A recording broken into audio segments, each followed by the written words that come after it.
Thank you, Joe. You're welcome. Thank you. You ready, Dr. Wren? Yes, sir. Did you hear what we were talking about?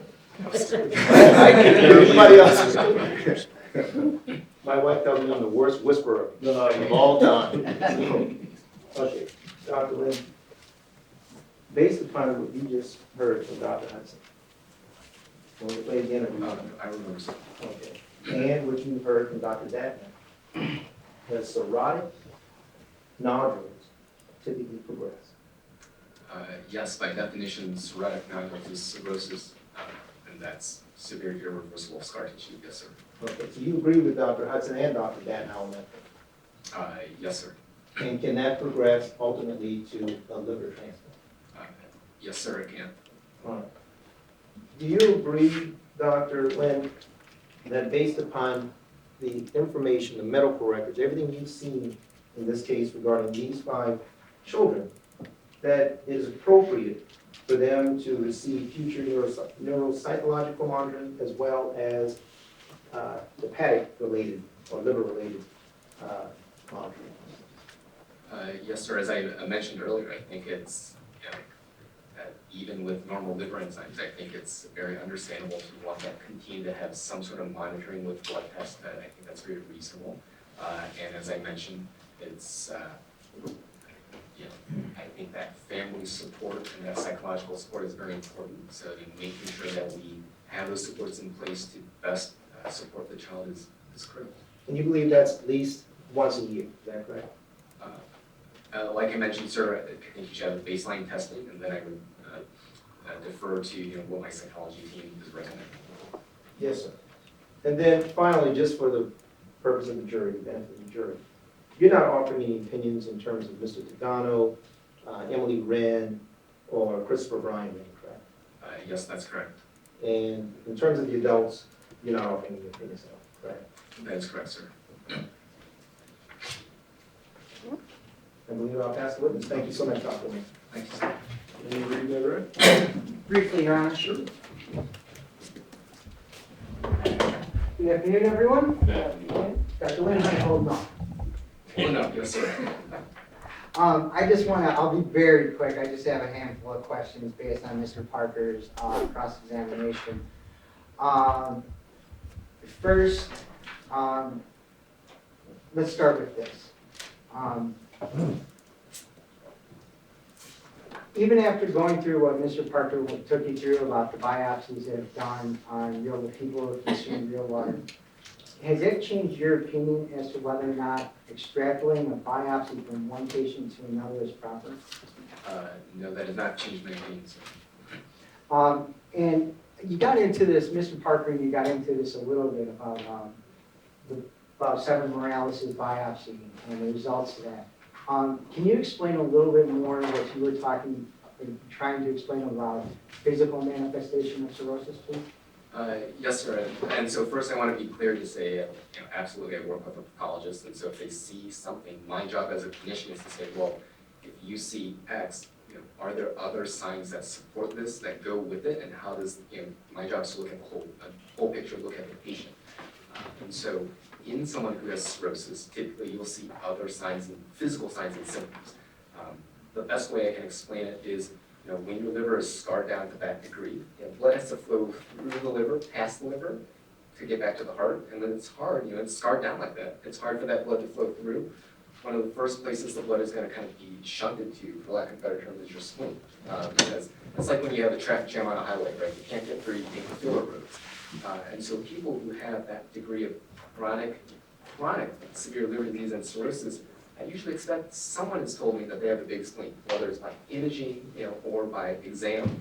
So those are some of those physical signs that I'm referring to this saying, and so if I hear that someone has cirrhosis and I'm not seeing these things on exam, it makes me question, say, well, which one is, what's the true case here, right? And not to take away anything from the pathologist, that's my job as a clinician, is to work with the pathologist to pull all that together, to really understand and work with the family to guide through to say, well, what are all the different possible contingencies and what's most likely, and it's tough.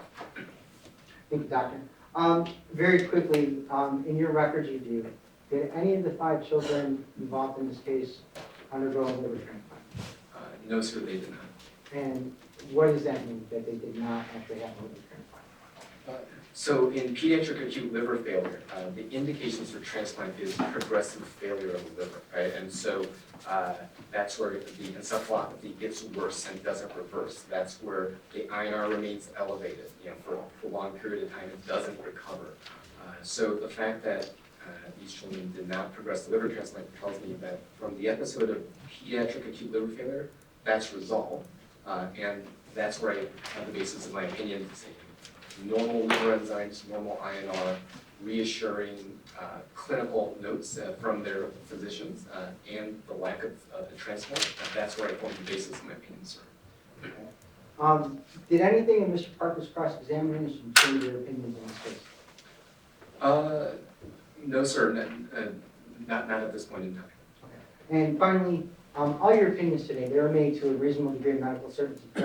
Yes, sir, that is correct. That's all the questions I have for you, Dr. Wren. Thank you very much. Just wait 1 second, because there may be some questions from the church. Yes, sir. No, Your Honor, I'm fine. Thank you, Any Dr. questions from the jurors? No? Okay, thank you very much. Watch it. Your Honor, may I excuse the watch Dr. Wren out? Thank you.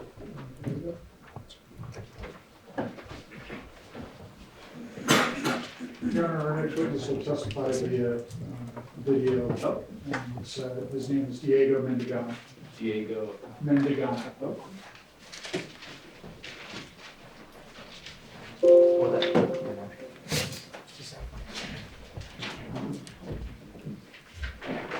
Solemnly swear you will interpret the following testimony from English into Spanish and from Spanish into English to the best of your ability. I do. Thank you. Sir, please raise your right hand. Señor, por favor, levante su mano derecha. Do you solemnly swear the testimony you're about to give in this deposition will be the truth, the whole truth, and nothing but the truth to help you God? ¿Jura usted solemnemente que el testimonio que va a dar en esta declaración juramentada va a ser la verdad, solo la verdad y nada más que la verdad con la ayuda de Dios? Yes. Remember when you started at Real Water? ¿Recuerda cuándo comenzó usted con Water? Era 2016. It was 2016. And how did it come to your attention that Real Water had a job opening? ¿Y cómo se enteró usted de que Real Water tenía un puesto abierto para empleo?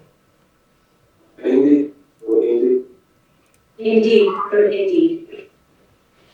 Did you know anyone at Real Water before you worked there? ¿Usted conocía a alguien en Real Water antes de que comenzara usted a trabajar ahí? Oh. No. And what was your first job position with Real Water? ¿Y cuál fue su primer puesto de trabajo que tuvo usted con Real Water? Trabajador común. I was a lead worker. That also called lead technician. Eso también es técnico lead o lead technician en inglés. No, dije trabajador de línea, como line worker. Or I said line worker. Line worker.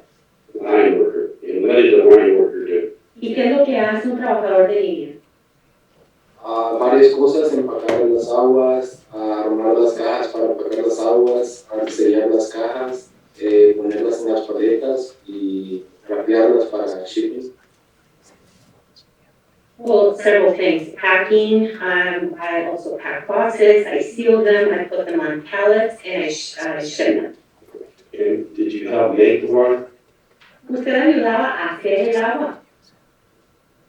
Y, no al principio. Not in the beginning. Not in the beginning. Did there come a time that you helped make the water? ¿Llegó algún momento en el cual usted ayudó a hacer el agua? Sí, cuando convertí en el lead guy del equipo. Yes, when I became the lead guy of the team. When was that? ¿Y cuándo fue eso? 2017, como un año después. 2017, about a year later. And you were just making retail bottles as opposed to 5-gallon jugs, is that correct? ¿Me podrías traducir esto, por favor? Y solamente estaban haciéndolo en botellas para vender no al mayoreo, sino al minoreo. Sí, estamos haciendo Yes, we're making the bottles. for retail lots. Los que se venden al minoreo. Sí. Yes. And you're not making the 5-gallon drums. Y usted no estaba haciendo los contenedores de 5 galones. That was another department. We were only making the 500, the liters and the liter and a half bottles. All right. Now, did Real Water also have written procedures? Yes. Okay, like, for example, I have as Exhibit 1, a written procedure to define quality control points. Okay, you see that document? Yes. Okay, can you read that?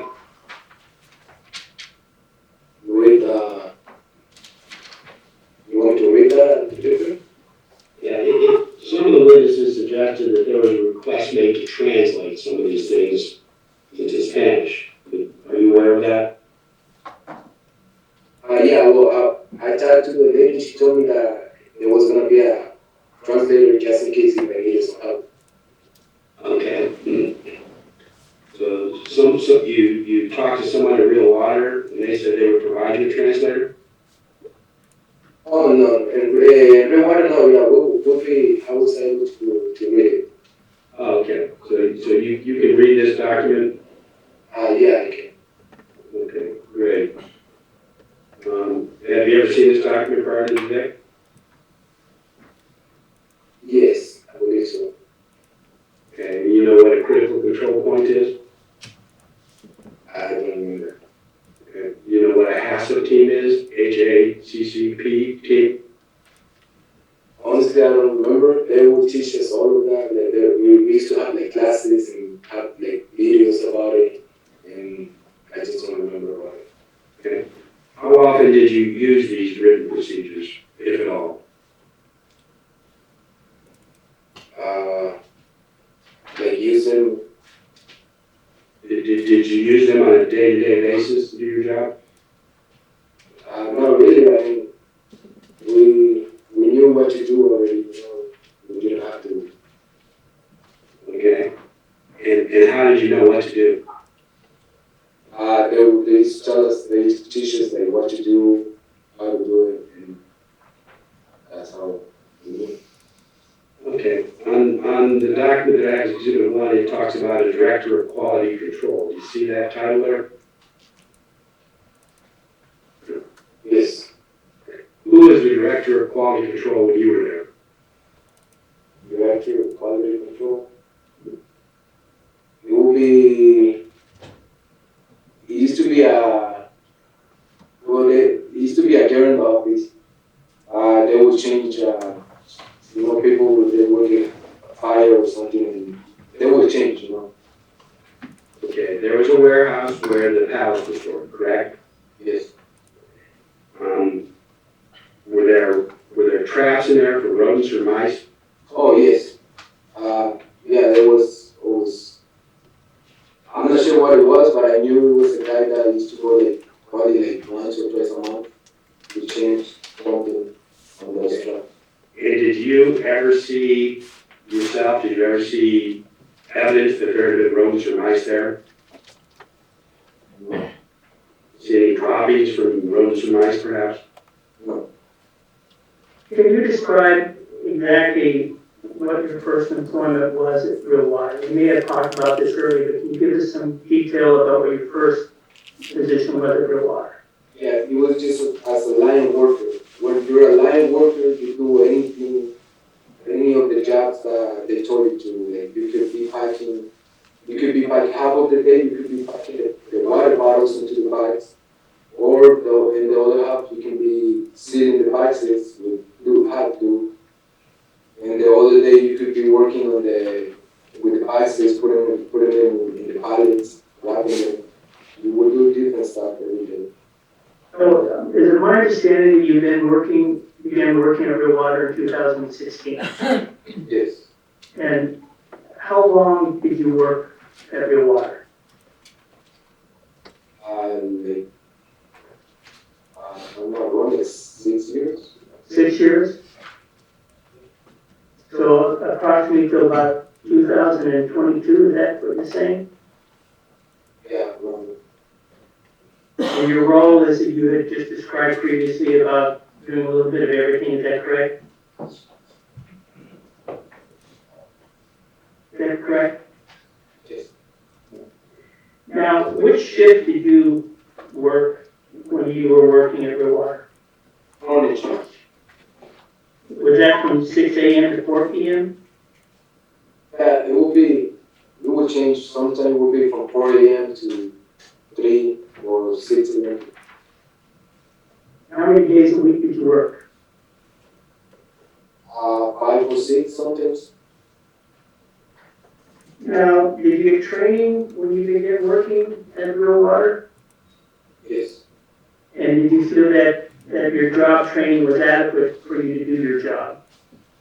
Yes. Do you know where the concentrate was made? Yes. And where was that? It was like a clean room right there in the same warehouse. Would that be in the Desert Inn facility? And who made the concentrate to the best of your recollection? It will be Lane. B. Blaine Jones? Yes. Anyone else that you're familiar with and know that made the concentrate? No. Were you ever in that clean room? No. Did you obtain a food handler safety card, is that correct, sir? Yes. When did you first receive the card?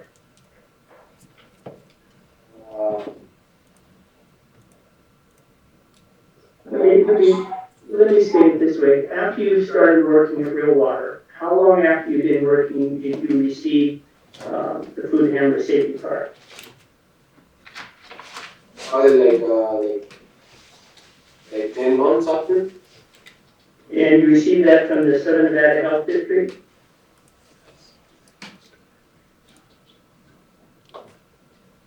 that correct? Yes. To pass your recollection?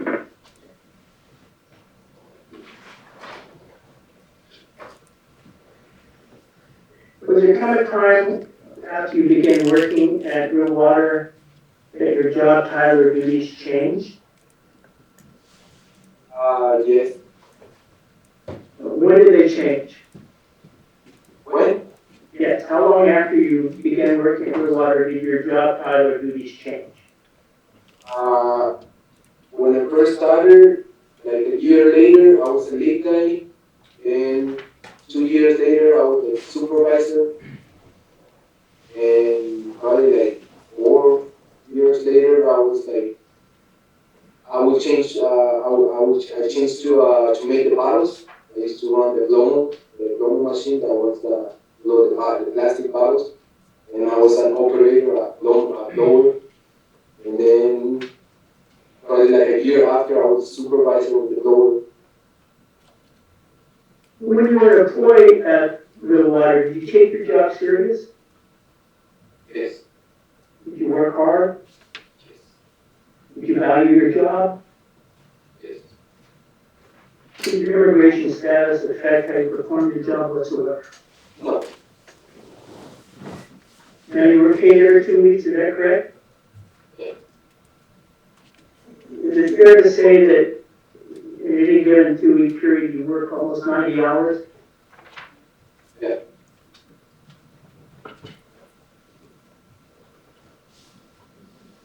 Were you treated well at Real Water? Yes. At the time that you were employed at Real Water in Desert Inn and at Mesa, did you have any concerns with the production of Real Water? No. Did you have any concerns while you were working at Real Water that it was not safe to consumers, that those individuals who were buying and drinking it? Can you repeat that again? When you were working at Real Water, did you have any concerns that Real Water was not safe for those people buying it and drinking it? No. Would you have voiced your concerns to someone if you had any at the time you were working at Real Water? Yeah.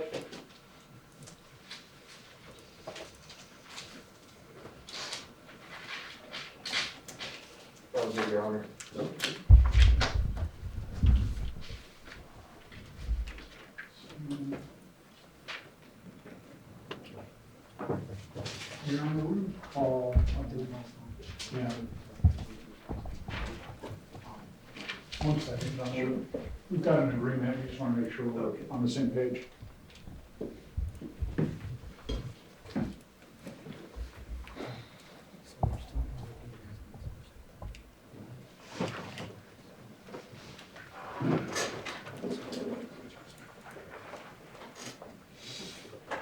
Your Honor, we'll call via video, William Judge. We're trying to keep track of the time as well and fit so we can take an upcoming break. So we'll call William Jones via video. Do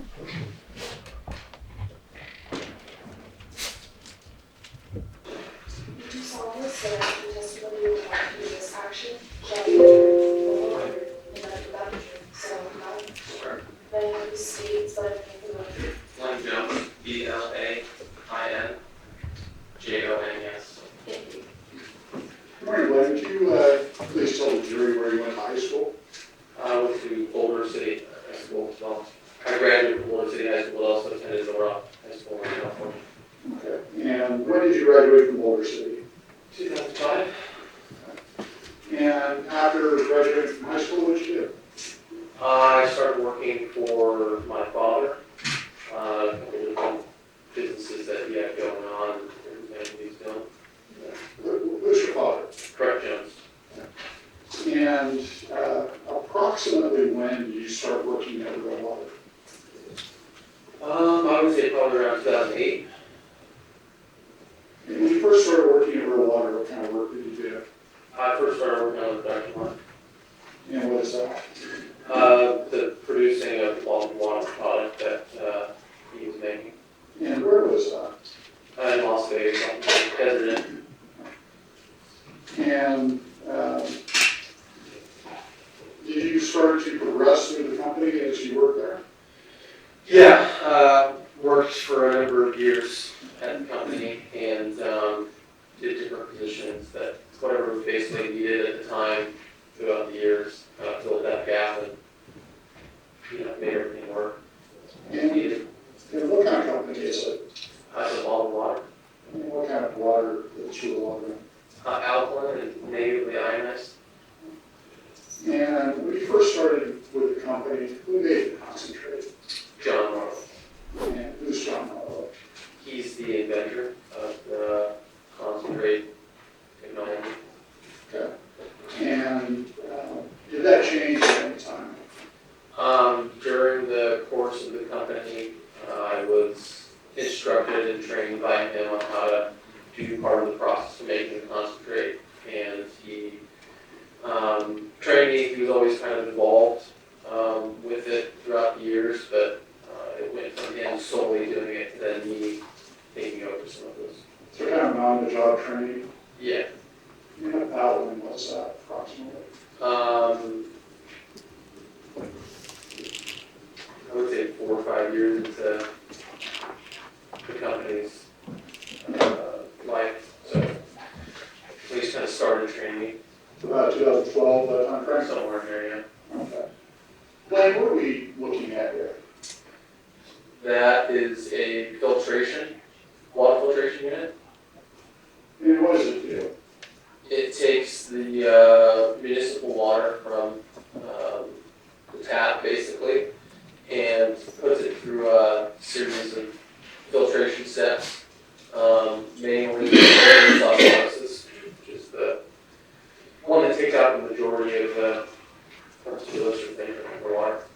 So this is basically municipal water comes in on one side, and then what happens? It goes through all the different stages. You see the different tanks and filters that are on the unit there. Like I said, reverse osmosis, a couple different media filters, UV lights. There's an ozone addition to the water as well. And so basically at the end of it, it comes out and goes into a holding tank and it's filtered water. All right, what are we looking at here, Glenn? In the center of the frame there is the 5-gallon washing, filling, and capping machine. And this is at the Henderson facility? Correct. And what's on the left-hand side of that screen? That is a water tank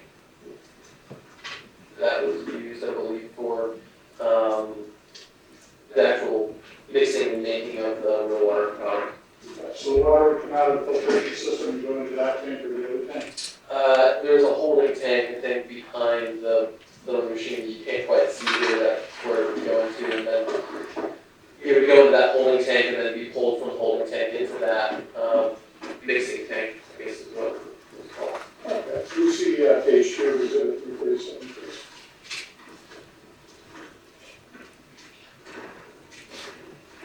Again, what are we looking at here? Different angle, the 5-gallon filling, washing filling cavity machine on the right, and then you can see the tanks there. The middle one is one of the mixing tanks on the right that you can kind of barely see is the holding tank, and then another mixing tank on the far left. We go to the third page of exhibit 337, please. And now what do we see? You can see the holding tank better, larger there on the left. So the water comes out of the filtration system into that holding tank? Correct. What are we looking at here, Wren? The 2-compartment tank. And what was this used for? Washing and sanitizing the different tools, things that were needed. And can we take a look at what's been marked as the 246 LLC agreement, agreed to be admitted, right? Another example was the 3-compartment sink and then also a hand washing sink there on the left. And the foreground, that's the fill tank. The holding tank there again on the right, and then the 2 mixing tanks on the left. Okay, and there's a ladder in the picture. What is that used for? To be able to access the top of the mixing tanks. And let's take a look at the last exhibit, the last photo, which would be 2461. What are we looking at there? Different angle of the 3-compartment sink and washing sink there on the left, and then one of the mixing tanks there on the right. After the product is made, what is the machinery process here? The 5-gallon machine, so the empty bottles would be fed into the machine on the other side that's being shown, and they would go into a washing cycle, a sanitation cycle, and then come around and get filled and capped. That would be the flow of the bottles themselves. The water would be pumped from the mixing tanks over to the 5-gallon machine there. First go through a secondary UV light that you can see on the top of the 5-gallon machine, and then go into the filling heads of the machine, which would then go into the empty bottles that were just washed and sanitized. As part of the manufacture of real water, was the water sent to outside laboratories for testing? Yes. Well, can you describe in very, very general terms what this is? This is a letter from 2017. What is this? This is a letter from Silver State Analytical Laboratories here in the Vegas area, who the company used to do various testing, and as a third-party certified lab to do the testing. And what were they testing? The product. The finished product? Finished product. How often were they doing testing? They would do weekly testing, quarterly testing, yearly testing, and then another more comprehensive test every 4 years. And so this particular one is from 2017? Here's the And who's Case Analytical? subcontractor for Silver State. And what did they do for real water? Same thing, so Silver State was the vendor that the company used, and then Case Analytical was who they subbed the actual these tests out to, for whatever reason. What's the time frame of this particular test? Looks like it's July of 2018. And what is it? Another test from a different lab. And when was this one? Looks like it's November of 2019. And again, what are they testing? The finished product. I couldn't tell you, there's a number of different things they actually test for, but the sample was of the finished product. And let's see what the last one. Exhibit 2093, please.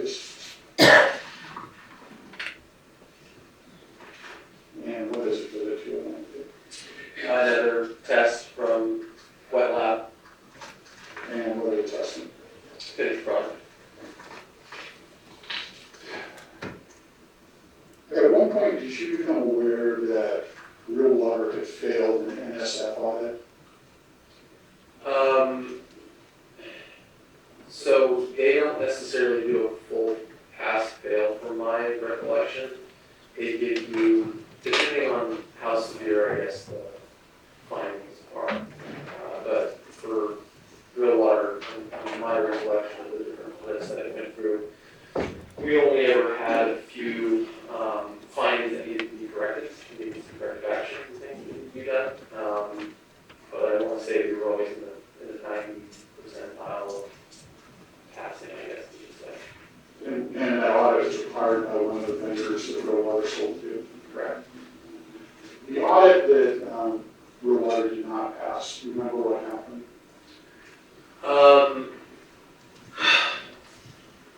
I don't recall the specific points that were listed as not passing, no.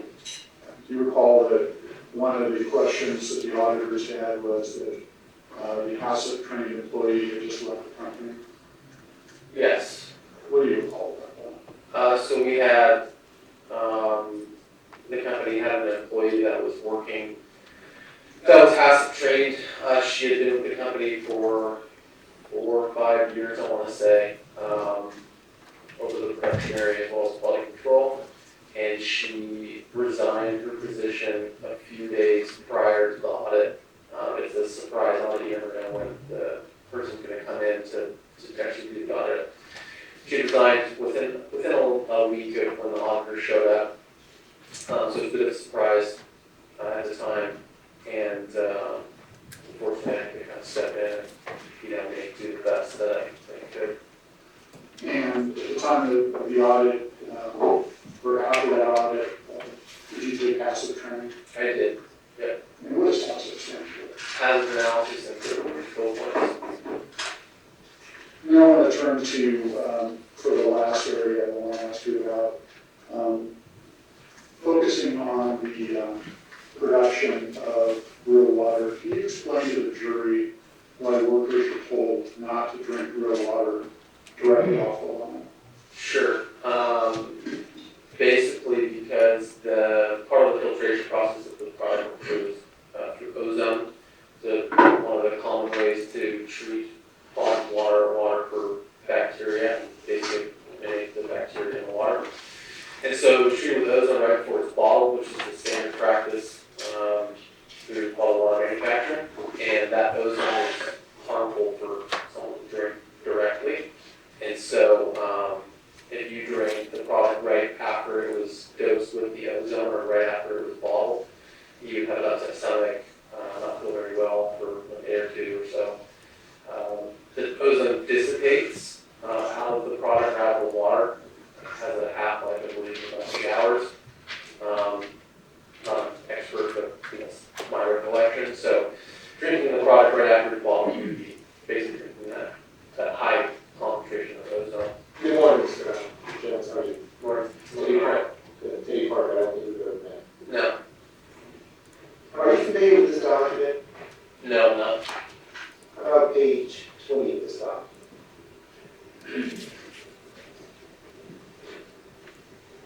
Have you seen a list of these toxins, poisons, identified by the CDC? You've heard of the CDC, correct? Do you see where hydrazine is identified on this list of toxins? Take the roll time. Yep, I see it. Is it fair to say that the tests that you performed or that were performed on Real Water did not include testing hydrazine? It's my understanding that those tests didn't include testing for hydrazine, yeah. Did or did not? Did not. Thank you. One other question. Is it fair to say that hydrazine was found in the Real Water concentrate? I was made aware of it after a certain time. I was asked to go through my depositions. I was found out that it was found in the product. And so from roughly 2008, when you began working there, until 2020, Real Water never tested for hydrazine, correct? Not to my knowledge. Thank you. Your Honor, as part of the testimony of Blaine Jones, we are moving to admit Exhibits 2196, which is the Silver State Analyticals Report dated September 29, 2017 that you referenced, and Exhibit 2246, which is a PACE Analytical Laboratory dated July 25th, 2018. My understanding is there's no objection to this based on the Correct, Your Honor, no objection. Thank you. 2196 and 2246 are admitted.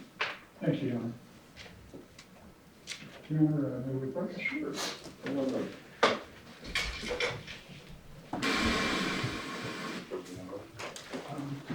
Now, ladies and gentlemen, we're going to take our afternoon break back at 3:15. During this recess, you're admonished not to talk or converse amongst yourselves or with anyone else on any subject connected with this trial.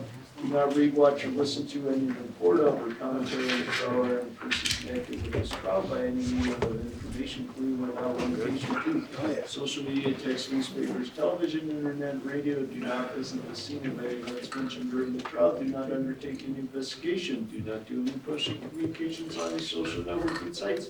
Do not do any independent research, including internet searches. Do not form or express any opinion on any subject connected with the trial until the case file is submitted to you. See you back at 3:15. Please rise for the jury. Are we ready to hear? Yes, Your Honor, we're ready to proceed. The bond goes out. Sounds exciting, Joe. I know.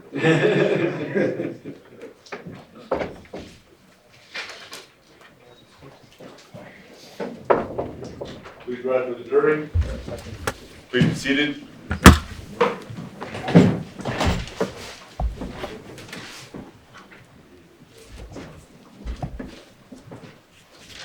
The council can come and approach.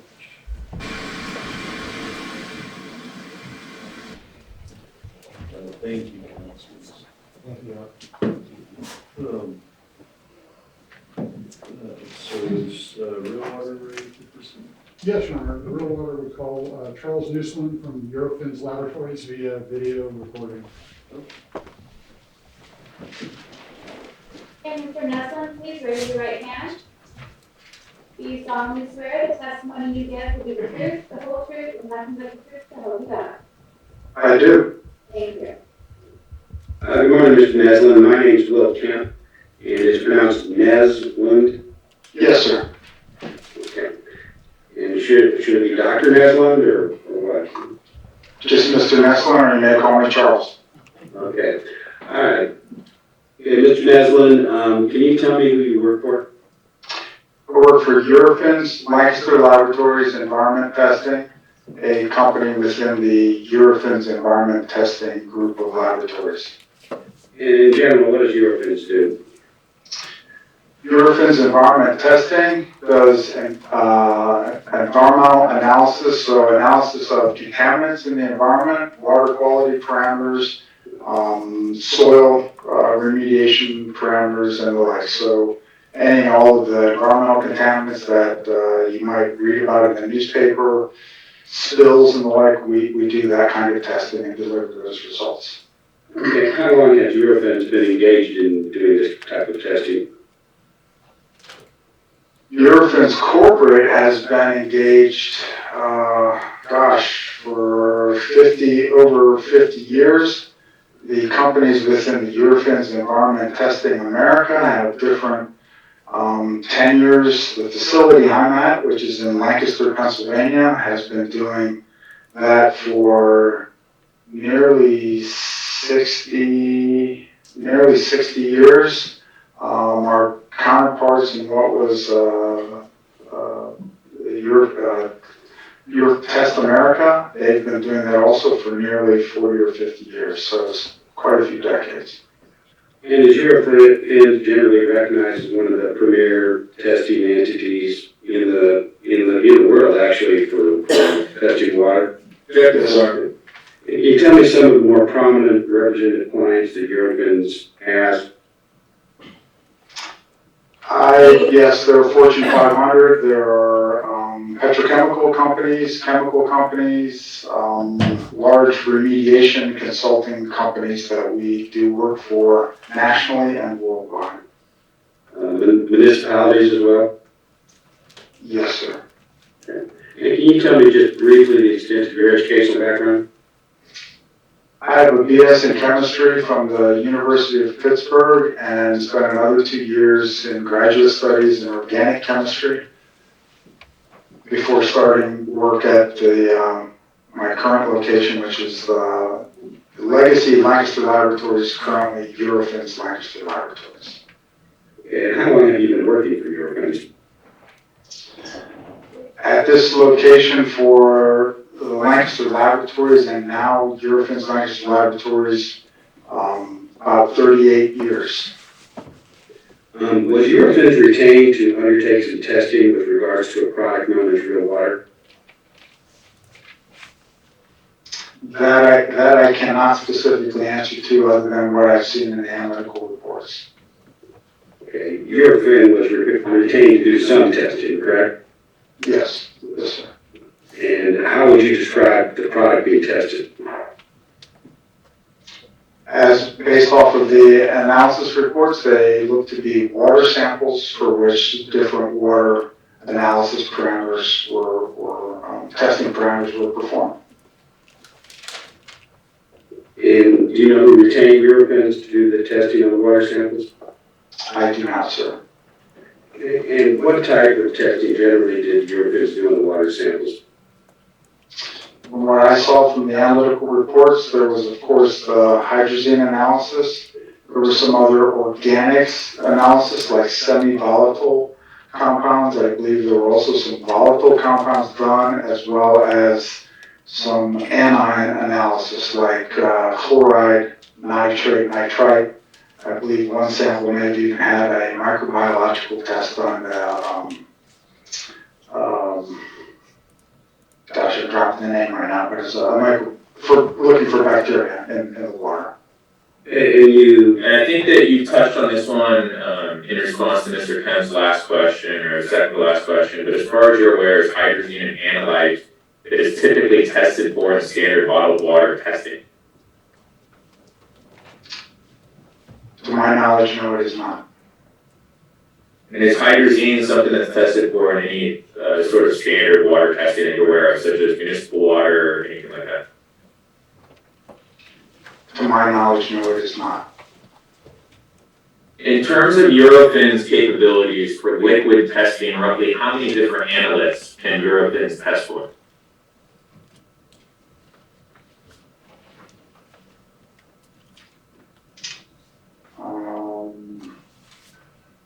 This is really just a guesstimate. I have not tallied the actual number, but it's several hundred. So, for example, there are several hundred, at least according to your estimate, different analytes that Eurofins can test for in a bottled water sample? Yes, sir. Are you aware of any of your clients ever testing bottled water for all of the several hundred of the analytes that Eurofins can test for? No, I'm not aware of that. If a party wanted to test a water sample for hydrazine, that is something that would need to be specifically requested, correct? Yes, that is correct. And in fact, you described that Eurofins had to develop a special protocol to even test for hydrazine?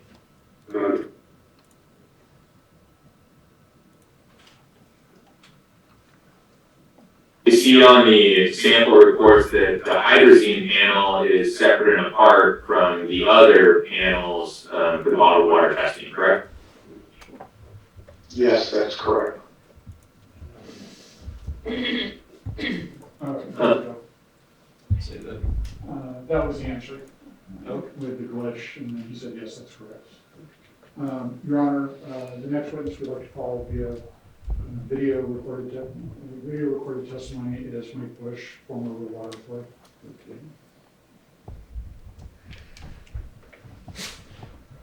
You solemnly swear that the testimony in this matter is the whole truth and nothing but the truth, so help you God. Yes, I do. How do you make the speech? you tell me can you describe your educational background, please? Yeah, military training, and, let's see, I went to college, some college. Let's see, I'm an adjuster now, got an adjuster's license, that's about it. A lot of military training, and also in Nestle, I worked in Nestle for many years. Okay, when did you graduate from high school? A couple years ago, 1983, June 83. And after that, you went into the military? That's right. I went in the military, no, 85. 85, got out in 2006. Reserve and active duty after 9/11 for about 5 years. Okay, so you were in the military for approximately 20 years? Right, 22 years actually, total time. In which branch? Started off in the Navy Reserves, and then went to National Guard, and after 9/11 got activated for active Army. Okay, so how long were you in the active Army? 5 years, I'd say 5 years. Where were you stationed? I was in Stockton, California, and Sacramento, California for force protection after 9/11. And did you have any particular thing you were trained for? Let's see, I was a staff sergeant, I had a group of people out there, just security forces, that's it. So you were basically security? Right, security. And Navy, I was a draftsman, CVs actually, CVs in the Navy. And that's spelled SEABEES? Right, that's correct, in the Navy, that's right. And after you left the military in 2006, what did you do? Well, I was working for Nestle up to that since 88. I worked for Nestle from 88 all the way till 2014. So I left Nestle, then I came right back to work. And I was production supervisor for Nestle Rapid and Milk Plant in Nestle, California at that time. I had been the distribution center supervisor before that. I went back there to Nestle in Nestle, California. Worked out for about 6 months, and I was promoted into a SAP implementation team for Nestle Foods USA, and did that. And I went to Nestle Waters, Nestle Water Company. Did that for about 6 months. They were in the middle of SAP implementation, had some trouble. Helped them out with that, myself and like 14 people around the country. And then went to Nestle Purina in St. Louis, Missouri. Did that, and then was commuting every week back and forth to St. Louis, California, so I've been moving back to California and worked for Dryer's Ice Cream in Bakersfield, California. I was a pre-manufacturing supervisor. Then I got hired on the Johnson & Johnson Diversity Chemical Company in sales and sales rep throughout California from Bakersfield up to the border of Oregon, California. I did that until Sealed Air Corporation bought us, or bought the diversity end of the California division. And at that point, I worked for iCrack, startup company in San Francisco. And did that take us up to real water? I just went out. I met my wife in San Francisco. We flew to Vegas to get married. 2 months later, we decided to move to Vegas, and moved to Vegas in October of 2018. I did move here without any work, and I got hired on Real Water right in November, beginning of November, I believe, and then left Real Water. It was 2018, left Real Water in April, maybe May at the latest of 2019, so. Okay, so you were with Real Water from November 2018 to April 2019, correct? Right, it might be May, but I'm pretty sure it was April. Nestle spelled Nestle? Right, that's right. Nestle Foods, right. Is that a Swiss company? It's owned by Swiss, right? And so you work for the U.S. division, correct? Right, U.S. and there's Nestle Foods, Nestle Waters, Nestle Pet, which is Purina. Okay. And what were you in the foods or waters or both? Began Foods for a year, and then went to Purina, St. Louis, Missouri. As soon as we got there, we heard Waters was having some trouble, so they sent a smaller group of us around to Perrier and San Pellegrino warehouse sites, and also Hawkins, Texas. One in Long Beach, one in New Jersey, and then Hawkins, Texas, down there in, Ontario, there's a big, Arrowhead water company. There's also one in, Northern California somewhere too. Okay, so what time period were you involved with Nestle Waters as opposed to the foods or the other branches? It's a very short amount of time, let's say, probably, maybe around January of 2007 to, no, let me get 2007. Maybe January 2008 to maybe March 2008. Plus or minus a few months there, I think, or a month. How did it come to your attention that a job position was open at Water in November 2018? That's maybe Indeed or something like that. I think I was really hotly hunting for jobs when I got here. Interviewed all over the place, and I walked into the front counter, and some human resource lady or somebody said, "You might make a good fit. Have you come in?" I think I spoke to Amy Jones. She interviewed me. I think Blaine Jones might interview me too. Okay, and would this have been at the DI location? Excuse me? Would this interview have been at the Desert Inn location? Desert Inn, right? I don't want to do it again. That's correct. Okay. And what job position, if any, were you applying for? Production manager was open, so I thought what were your, in general, what were your duties and responsibilities as the production manager? Duties and responsibility running a crew, small crew. I forget, it was 10 to 14, something like that. And I think I worked both shifts, it was the first and the second shift. And this volley line, and they were making cases. I mean, people were making cases in the case machine, they weren't always perfect, so there was some glue on them. After the balls went into the cases, the whole team there was gluing them up. Digital labeler was always working right. Just make sure production had a goal every day. I don't know what the goal was here. Exactly was. I kind of used some of my Nestle experience, kind of pump people up in there. Let's go. And give some rewards or whatever. So we got a luncheon for them, I think, for making sort of goal, maybe more like a team environment there, sort of top-down environment. Did that. So you were there approximately 9 to 5 during the day? Pretty much, right? Pretty much. 5 days a week, 6 days a week? 5 days a week, 6 days a week if needed. So during the time period you were there, November 2018 to April 2019, what types of products were being produced in terms of 1 millimeter, 5 millimeter, 5 gallon? What types of products were being produced in your assembly room? I don't know if you have pictures of those things in here somewhere, but the main was the main majority. The one you see in Costco, it's the main one we ran all the time. There's a smaller one, a little bit smaller one. I was overseeing that. And then once in a while, we ran the 5 gallons in a separate room. And then Blaine Vestry put up another special 5 gallon area near the restroom in the back on the side of it. So, but I was watching over the main caseable items for Costco. That was the biggest customer. Okay, so we've been told that the concentrate was pre-made. Is that your recollection?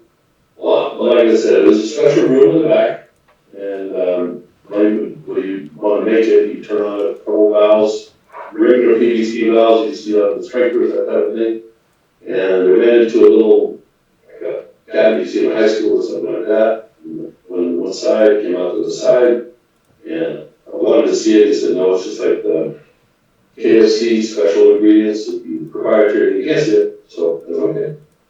So I don't know exactly what was going on in that little thing, what was being added to it, or it's an electrical system. I don't know for sure what happened there. But.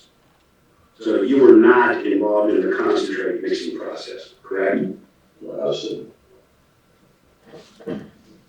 Okay, but other than Blaine Jones, no one else made the concentrate? No, it was his baby there. Prior to working on the real water production line, did you ever worked on food or water production? Oh yes, for sure. And that's the evaporative milk plant. We did that. I oversaw the whole operation there from start to finish. They bought 21 trucks a day of raw milk, and with their homogenizer, evaporators, they get canned, and they get put in the sterilizer, and it goes up, and it gets onto a bidirectional machine, and then it gets labeled, packed, and shipped. I was going to watch it over. There was a whole quality control team, lab team that did the testing of this. Okay, and that was a Nestle milk plant, correct? Yeah, the only Nestle back in there, you were make pumpkin pie like this one.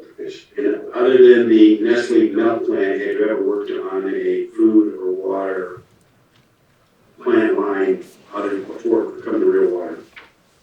Oh, no,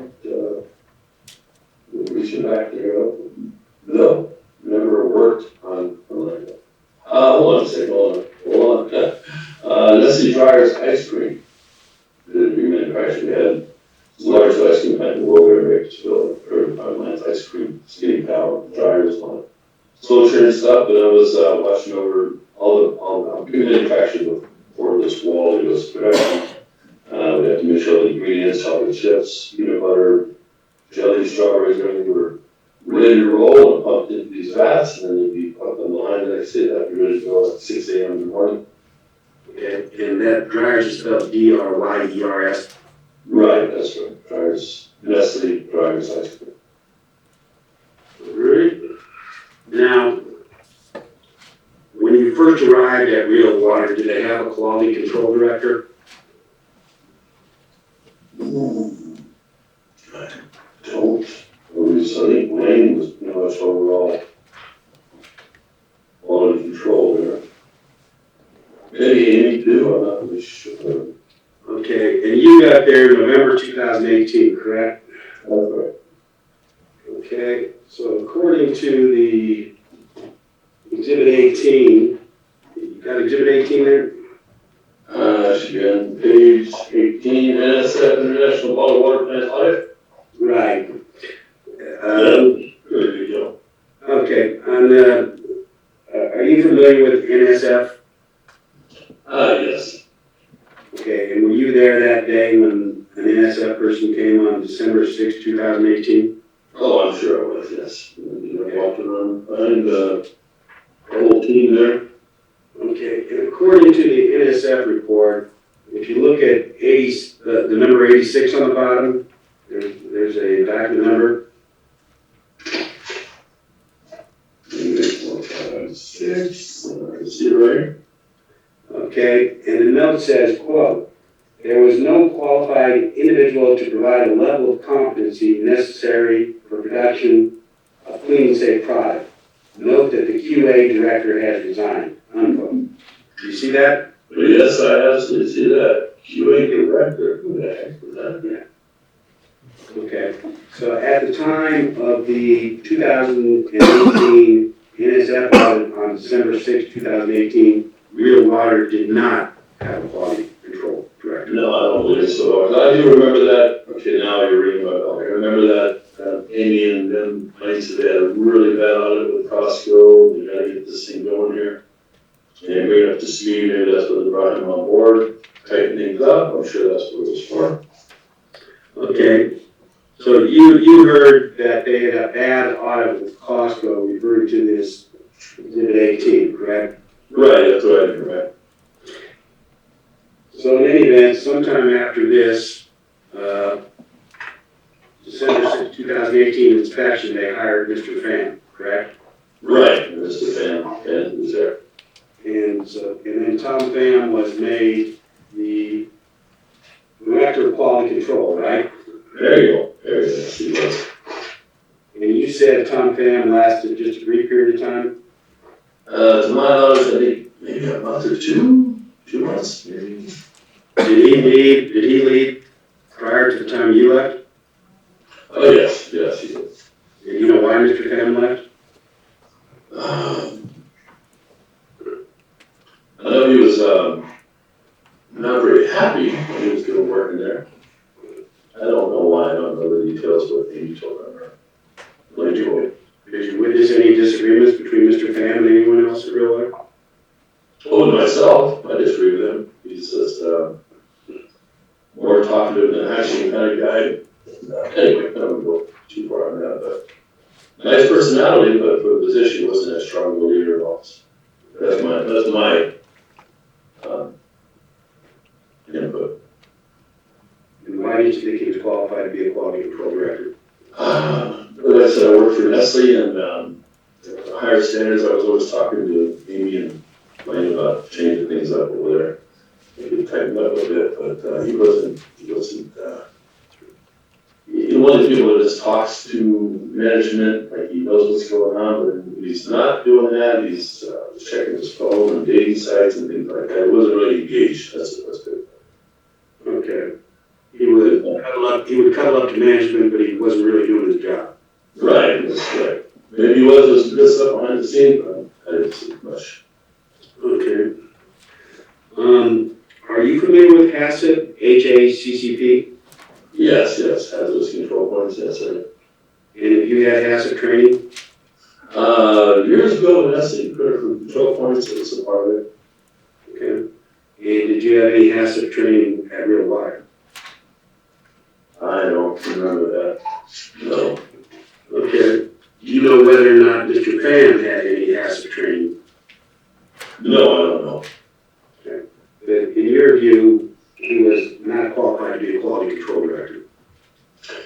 Right, and this is based on my experience in the past. I didn't see that in his blood. Did you feel like you knew more about quality control than he did? I felt I did, which wasn't a good gauge, because I never was actually a quality control person in my roles before, but I worked with really professional people at Nestle. And I seemed to a level. I'm more engaged, serious. Nestle has a different level of quality control than Real Water had. Yes, I'd say very much so. And on a scale of 1 to 10, would you put Nestle at a 10? 10 plus, yes. He said, oh, wait a minute, he said it was quality control. Yes, I was quality control for Carnation when I first began years ago. First, maybe it was 1989? Carnation, a milk product? No, that was Carnation, Nestle bought Carnation back in 94, 92. I worked for Carnation Distribution Center.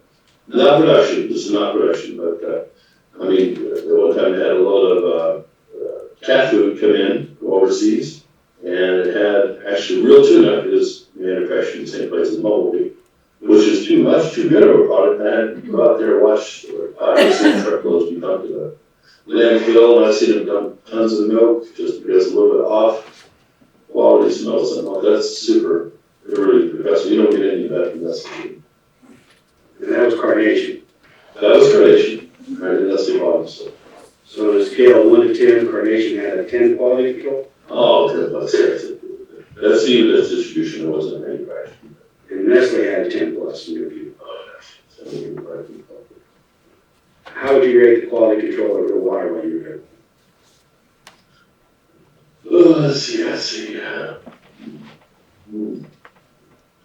Not too bad. Let's see, maybe 3, 4 maybe. All right. Now, what is your understanding as to what the reporting procedure was at Real Water if a customer indicated they were potentially sick from drinking Real Water? Boy, that was not even me. That would have been Amy Jones or Blaine Jones or it's the only name on his name. I just named that. Wren Jones, yeah. Those 3 worked it out, figured out how to work. Okay, so you didn't get any training on what to do with customer complaints? No, sir, no. Okay. Did you become aware of any customer complaints? The only customer complaint type of thing I would hear that I'd be involved with is the caps weren't screwed on right, it was leaking out of the bottle, something like that, right? Did you drink Real Water yourself? I did, I drank it. He gave us a couple cases every week or a month, we get a case stay home. Did you drink it at work, at home, or both? Maybe at home, at work, at home. Okay. And when you drank it at work, did you drink it straight off the assembly line? No, I just, no. It would be a sealed bottle, for sure. Okay. And was there a reason you didn't drink it straight off the assembly line? It was just an open air. I wasn't, like I said, I came from a different environment, we were didn't seem open air, you know, but it we could fill it up on the volume line, it could be tapped right there on the spot. So it's never bottles flowing down the line with it open, right? So there was never an opportunity with some debris in there, I would see. Okay. There's been some testimony that there was some sort of procedure to let it sit for a couple of days before anyone drank it off the assembly line. Are you familiar with that? Yes, Okay, what was the procedure? we should have me on the specific dates on that. But I did hear, I don't know the procedure, I don't know what you want from me, but I remember it was, I don't know how long, I don't know if you did not about that. Okay, but the procedure was to allow it to sit for some time period, correct?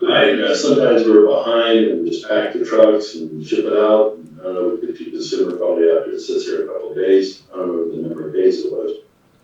Okay, and why did they want it to sit before they shipped it out?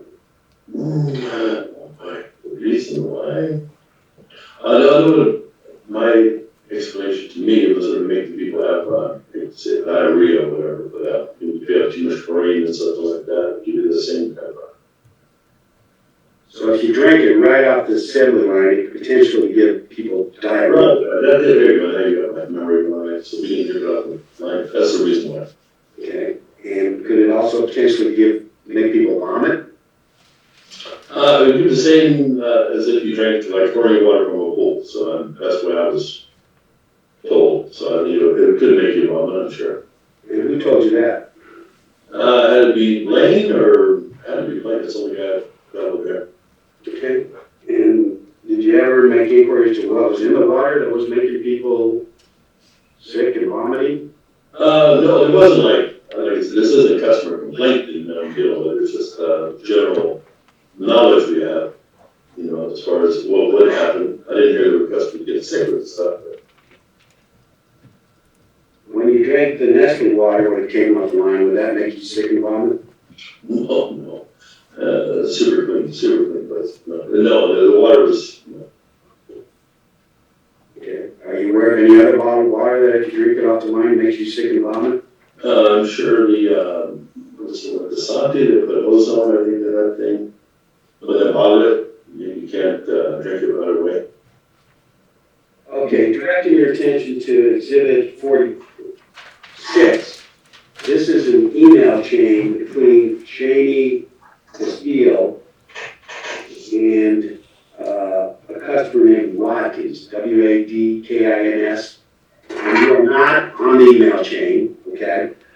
Well, I think you got the wrong exhibit. I think 40, did I say 46? I meant 40. Yeah, 46. 46 is an email. It's a letter. Maybe an email letter somewhere, right? Exhibit 46, you said? Yeah, try 45. I'm sorry. All right.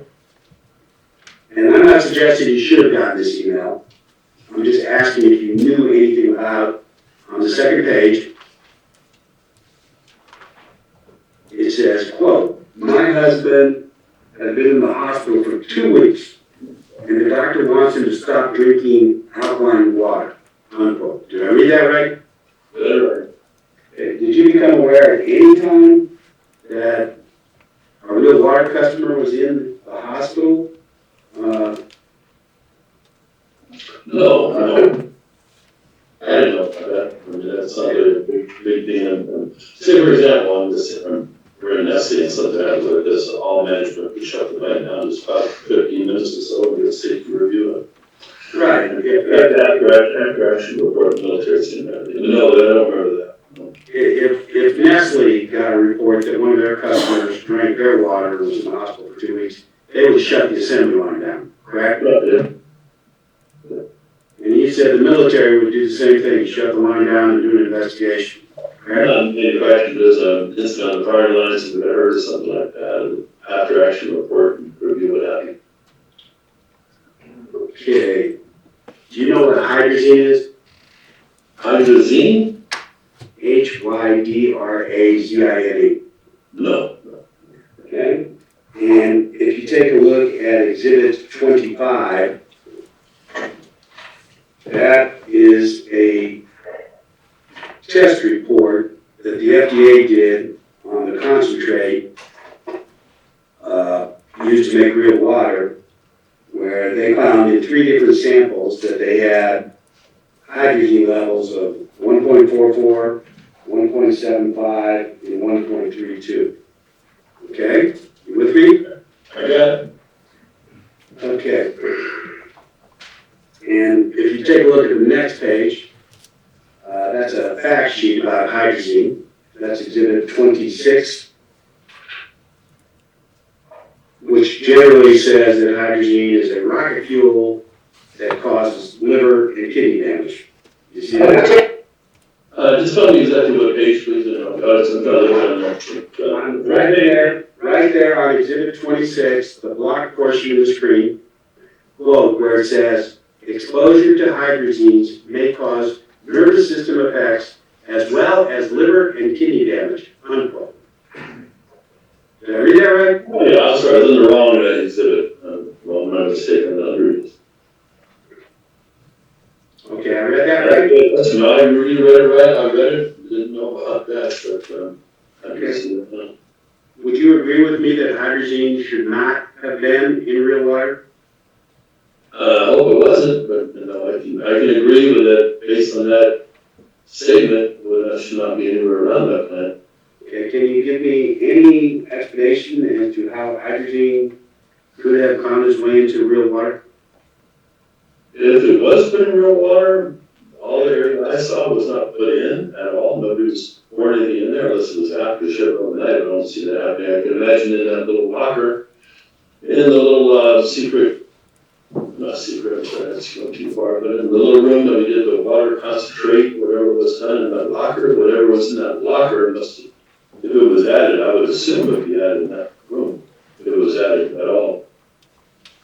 You spoke to Mr. Kemp about your experience at Real Water, and I just want to make sure I have the dates right. So I have that you were the production manager of Real Water from November 2018 to around April 2019. Is that accurate?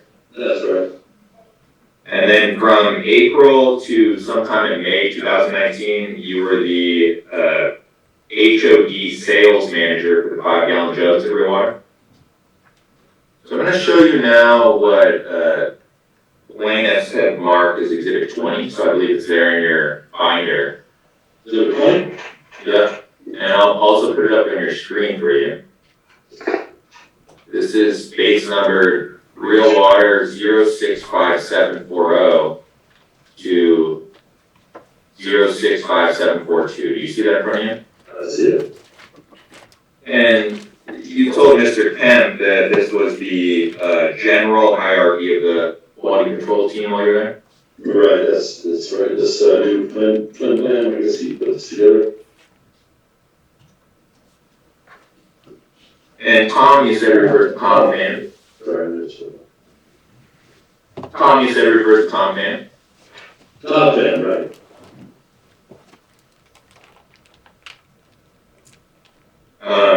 And then could you tell us who Jose is?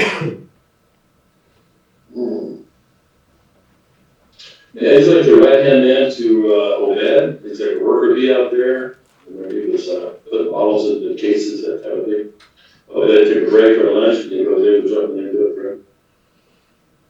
Yeah, they're all pretty much the same level. They were Odou, I'd say he was the main person in charge of everything there. These other people that helped him. In case Odou was out, or whatever reason, the other two would jump in. In terms of the retail bottle production at the Desert Inn facility, were Odou, Jose, and Diego 3 of the main individuals who worked on the retail bottle production line? I'd say yes. There was other people that worked there, laborers. They were all laborers. They were the main ones. And again, you said that the individuals working on the production line of the 5-gallon jugs at Desert Inn while you were there were different, correct? Right. I think this guy's name was Efren and some other guy. Not a lot of people in there. 3 or 4 people in the room. In terms of Odou, Jose, and Diego, the individuals who worked on the production line for the retail bottles at Desert Inn, do you believe that they did a good job? Oh yeah, these people, they were fired up. They were as happy as heck to work. You know? So in terms of the quality control team that worked specifically on the retail bottle production at Desert Inn while you were there, you believe that they did a good job, correct? I believe so. I'd say 90% did a good job there. Very attentive. And I think you mentioned this to Mr. Kemp, but I apologize if I'm retreading the ground a little bit, but I just want to confirm. What is HACCP? It's a hazardous critical control point team. While you were there at Real Water, was there an HACCP team for the retail bottle production at the Desert Inn facility? No, I mean, this was put together by Tom, just to have it put together. I don't remember ever having any meetings together on this situation. It was just put together so we may have an HACCP team. I believe, again, I'm fairly sure after the Costco audit, the person was sour. This is something that was identified as not being in our records, and we had to put this together. So. Did you see that on your screen? Oh yeah, I remember this one, yeah. And I'm happy to scroll down these documents. They all look relatively similar, but with different dates. Does this refresh your memory that there were HACCP meetings at the Desert Inn facility while you were there? Let's see, I do remember this. I do. Do you recall that you and Mr. Pham participated in HACCP meetings related to retail bottle production at the facility at that time? It would have been for the whole plan, yes. We didn't narrow it down. I remember on that. Such a small plant, really narrow down to one. You have pest control and that kind of thing. Not of the plant, that's discussing maintenance priority projects. Number 6 here, it says plant sanitation issue. Do you remember what that was? Oh, boy.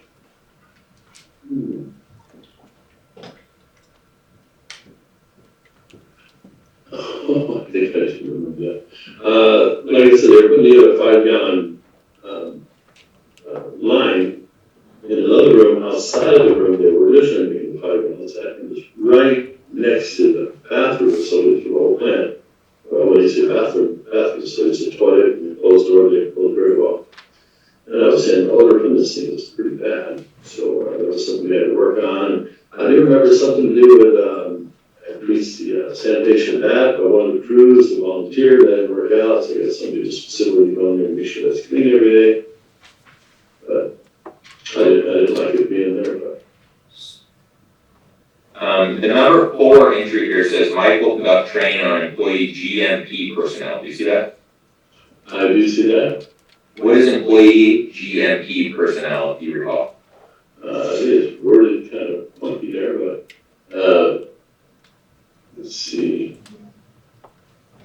Your GMPs, I recall that's like wearing your hairnet and face mask around, wearing gloves and certain things you do.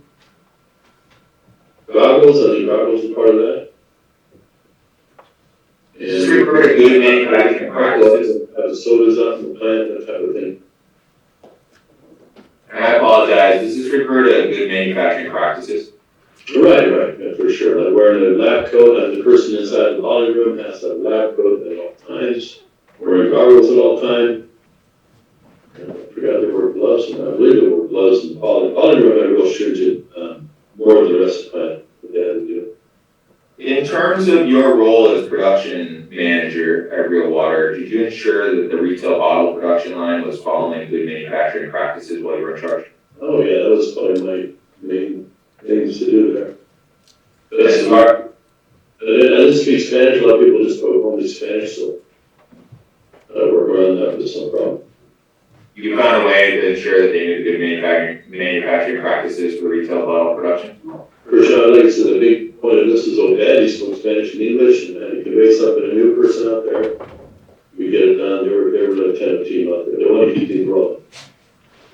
They were doing okay before, but I kind of put a little incentive out there for pizzas or whatever I was doing for them, potlucks, something like that. This is another document produced by Real Water. It is titled at the top HACCP.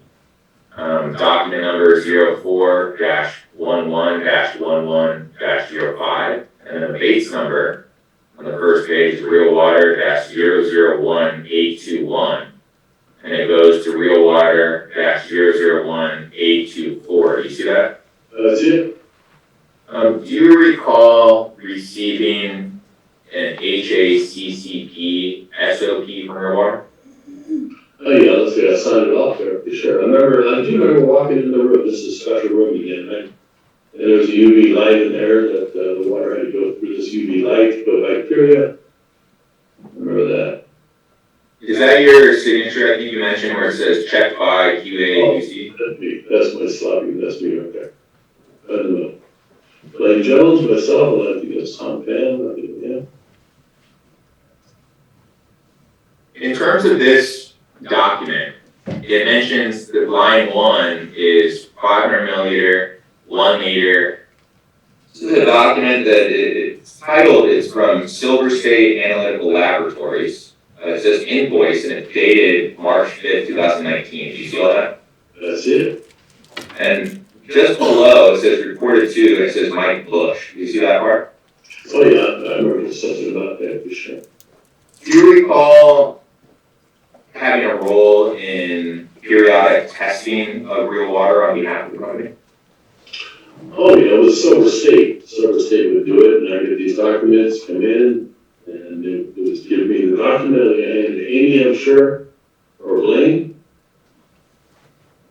This specific document says quarterly NSF as the project name. Do you see that? Project name for, yeah, see that?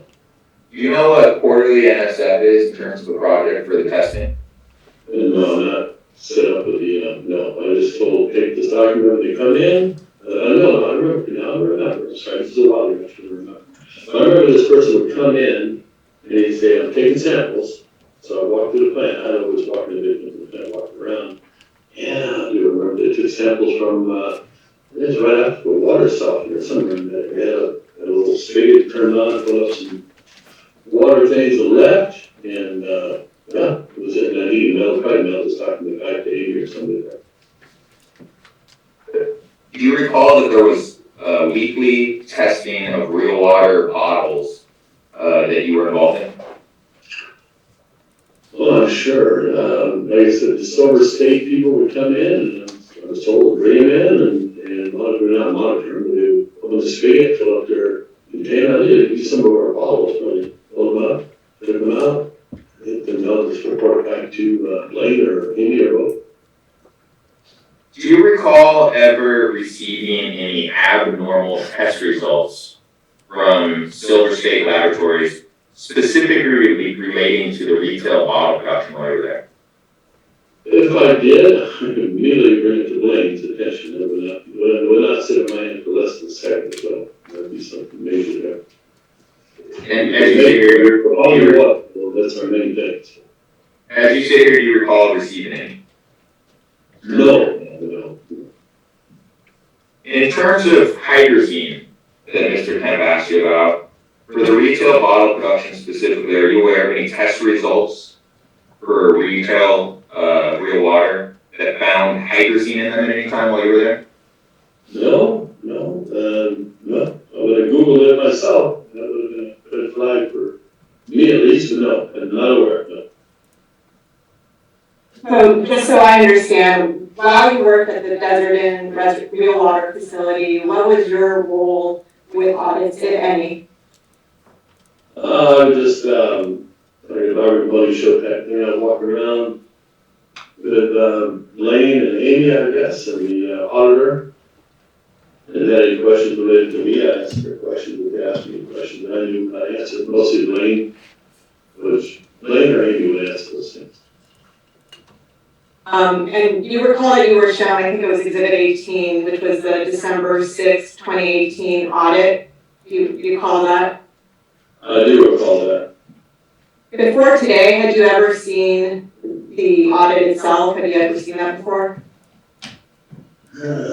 Yeah, probably when Tom Fan came on board, I think we went over some of it, I think.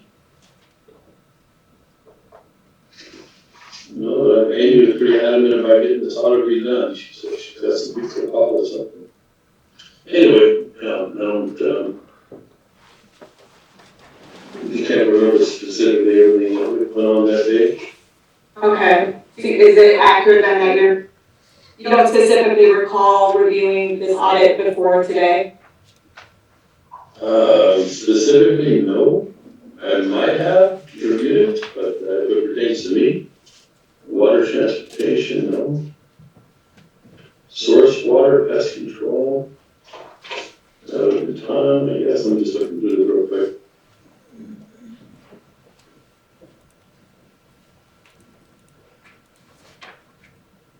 Okay, I do remember this one. It's a big deal here. It's, what's it, page 6 of 17, not a big deal for you, I'm sure. Number 4, people wearing earrings and those types of things. There are some guys that wear earrings or tongue rings, I don't know what they're wearing. But there's a big push to get these people to remove that stuff. I had some trouble with some employees that want to wear them and then forget about them. Okay, and are you generally recalling the issue pertaining to the earrings, or is this type of document, which is the audit, the document that documents everything that was done in the audit and the scores, is this type of document something that was that's something that you would have reviewed as part of your job duties? I would not have reviewed specifically. I would have gone over it with Blaine, I'm sure. Okay. I need to resolve, if you're going to give me a bullet points to knock out. And do you recall seeing any audits other than the one that is Exhibit 18 during your time at Real Water? No, but I think after this, I think I suggested I do my own audits. Because I didn't like this being hit once a year, kind of thing. I do my own audits once a week or so, just walk through the plant, check everything out. I think Tom Pham did the same thing. Did his own local audits, we had these up before we get a big audit like that. Have you ever heard of something called a re-audit? Yeah, that's what I told you that Amy was really pushing for that, because she said we could lose this big account, and she was making phone calls, telling everybody about it, she was very upset. And she got an audit, she knew somebody was an auditor or something, I don't know. Anyway, we gotta be audited. Okay, so, and do you know, if Real Water received a higher score on the re-audit that was completed? And I do remember they did a better score on that. okay. We're very happy with that.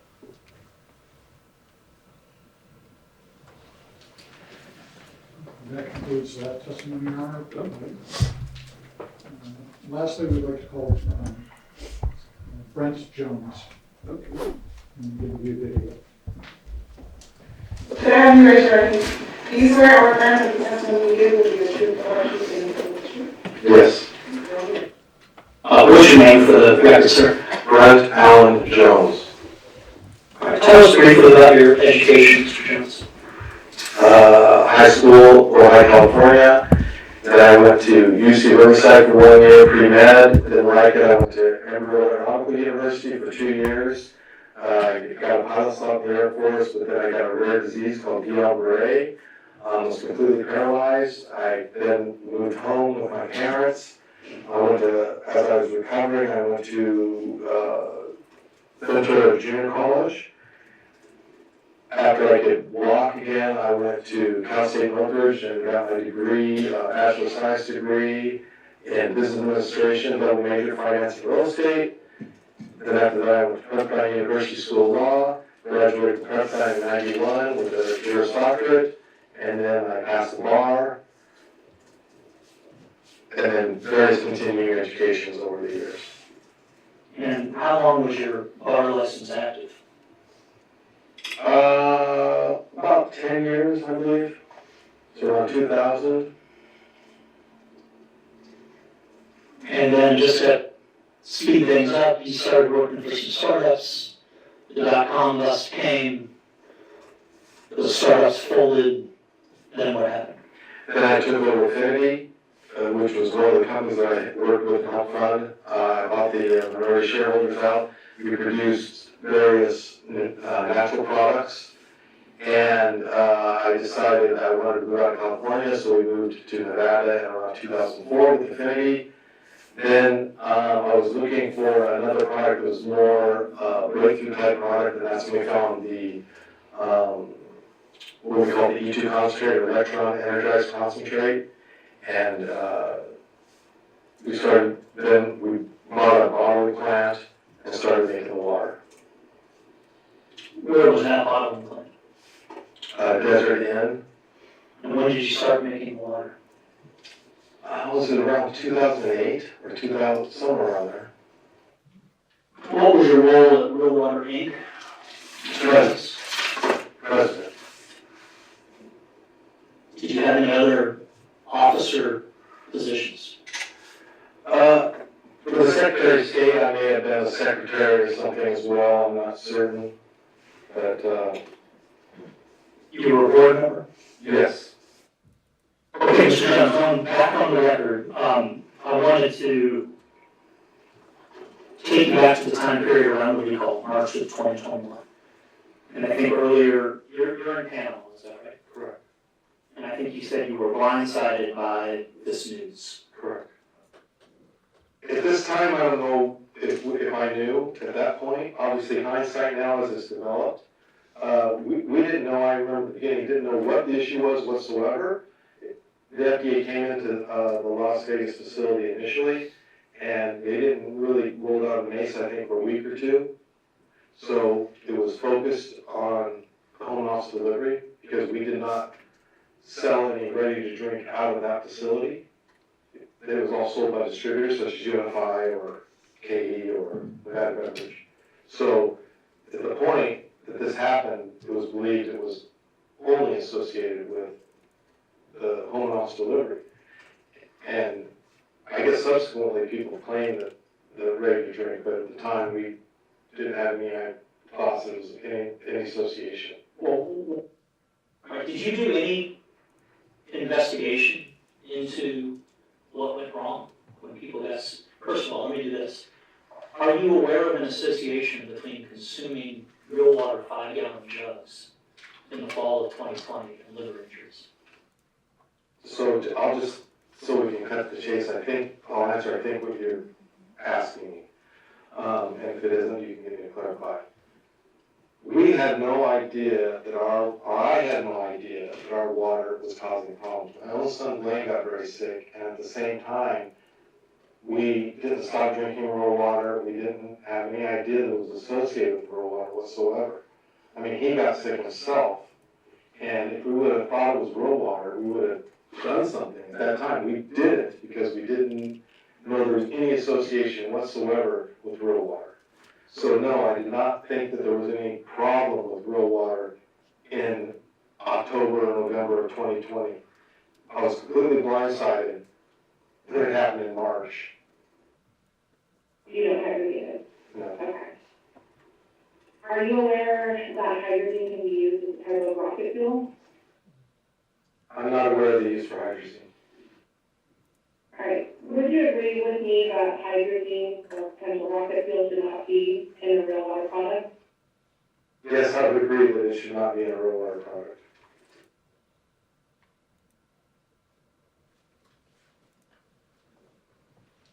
That concludes the presentation, Your Honor. At this time, the defense rest. Okay, counsel control approach.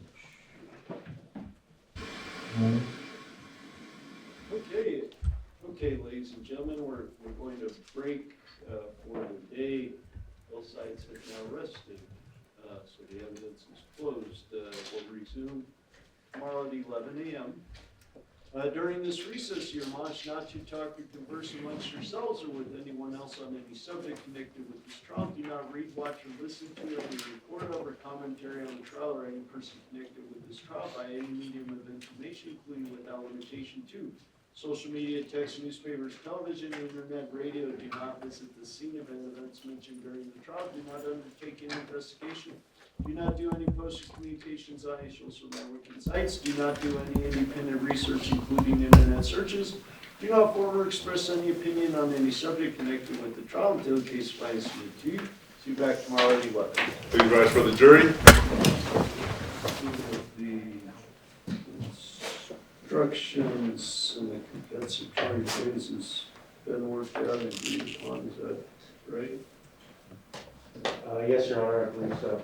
Yes, Your Honor. Okay, thank you all again. So on the proposed verdict form compensatory phrase, there's an issue, I think, there on what I have on page 3, adult plaintiffs with acute liver injuries and parent plaintiffs in terms of Christopher Bryan Wren and Emily Wren being under both, is that right? Yes, Your Honor.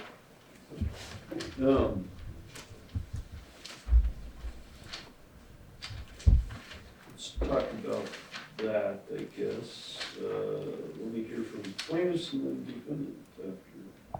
Your Honor, our position is these are two different, completely different types of pain and, anguish type of damages. One, the anguish concerning your child, and the other one, the anguish concerning your own.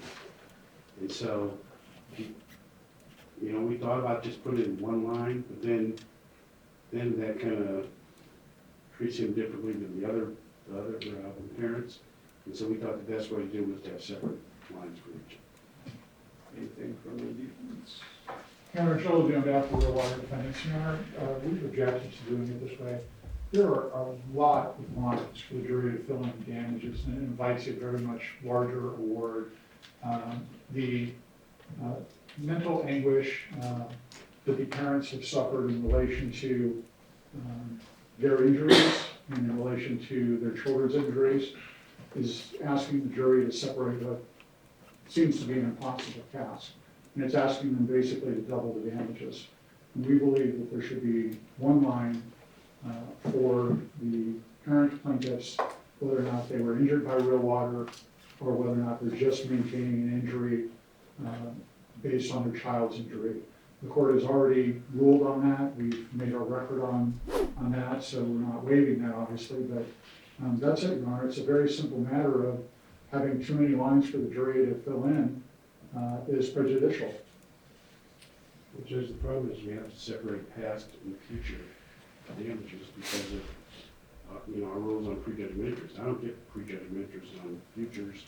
I just get it on past. Yeah, no, I think to be fair, I think, and sorry for interrupting, but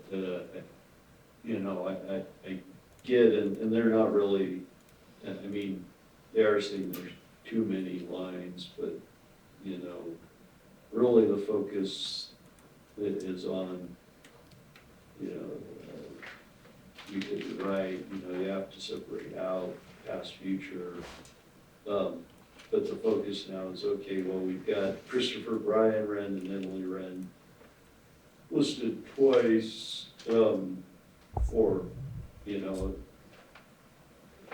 their own past physical, mental pain, suffering, anguish, disability, etc. And then again for past mental anguish related to the children. So how would the jury even potentially separate those out, I guess is the first question. Well, Judge, first of all, I think the statement that there's a lot of lines here is not really accurate. For each one of the babies, there's 2 lines on each one, but leaving that alone, how would the jury separate that? They've heard the testimony about what the parents went through when the children were first got sick at the hospital. They've heard all that. They've heard the testimony up to now.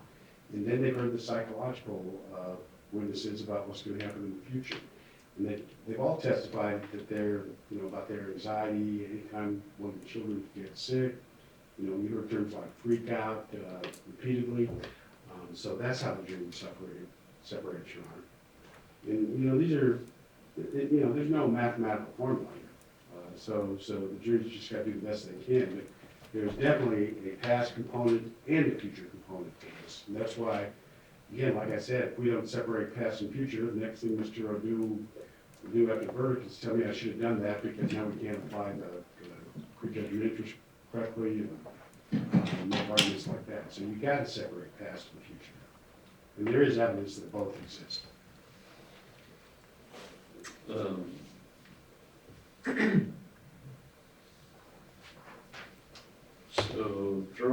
out there for both sides to consider. Yeah, there's a lot of lines, but I don't, again, they're not really objecting to there being a lot of lines, just more on the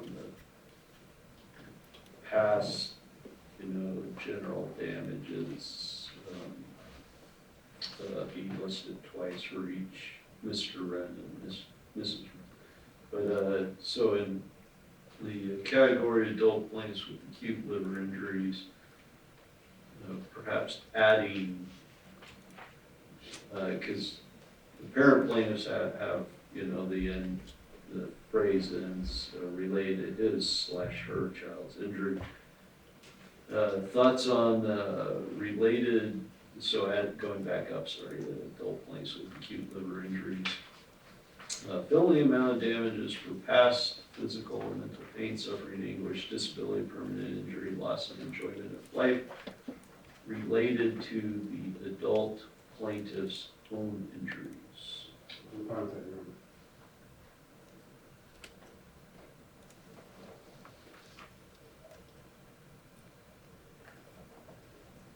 And I would add that that's consistent with the jury instruction on the different categories of damages, which do separate the two.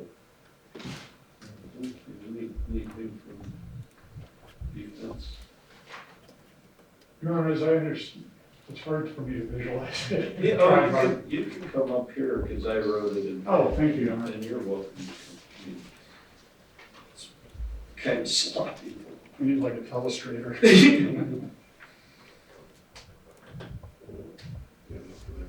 Okay.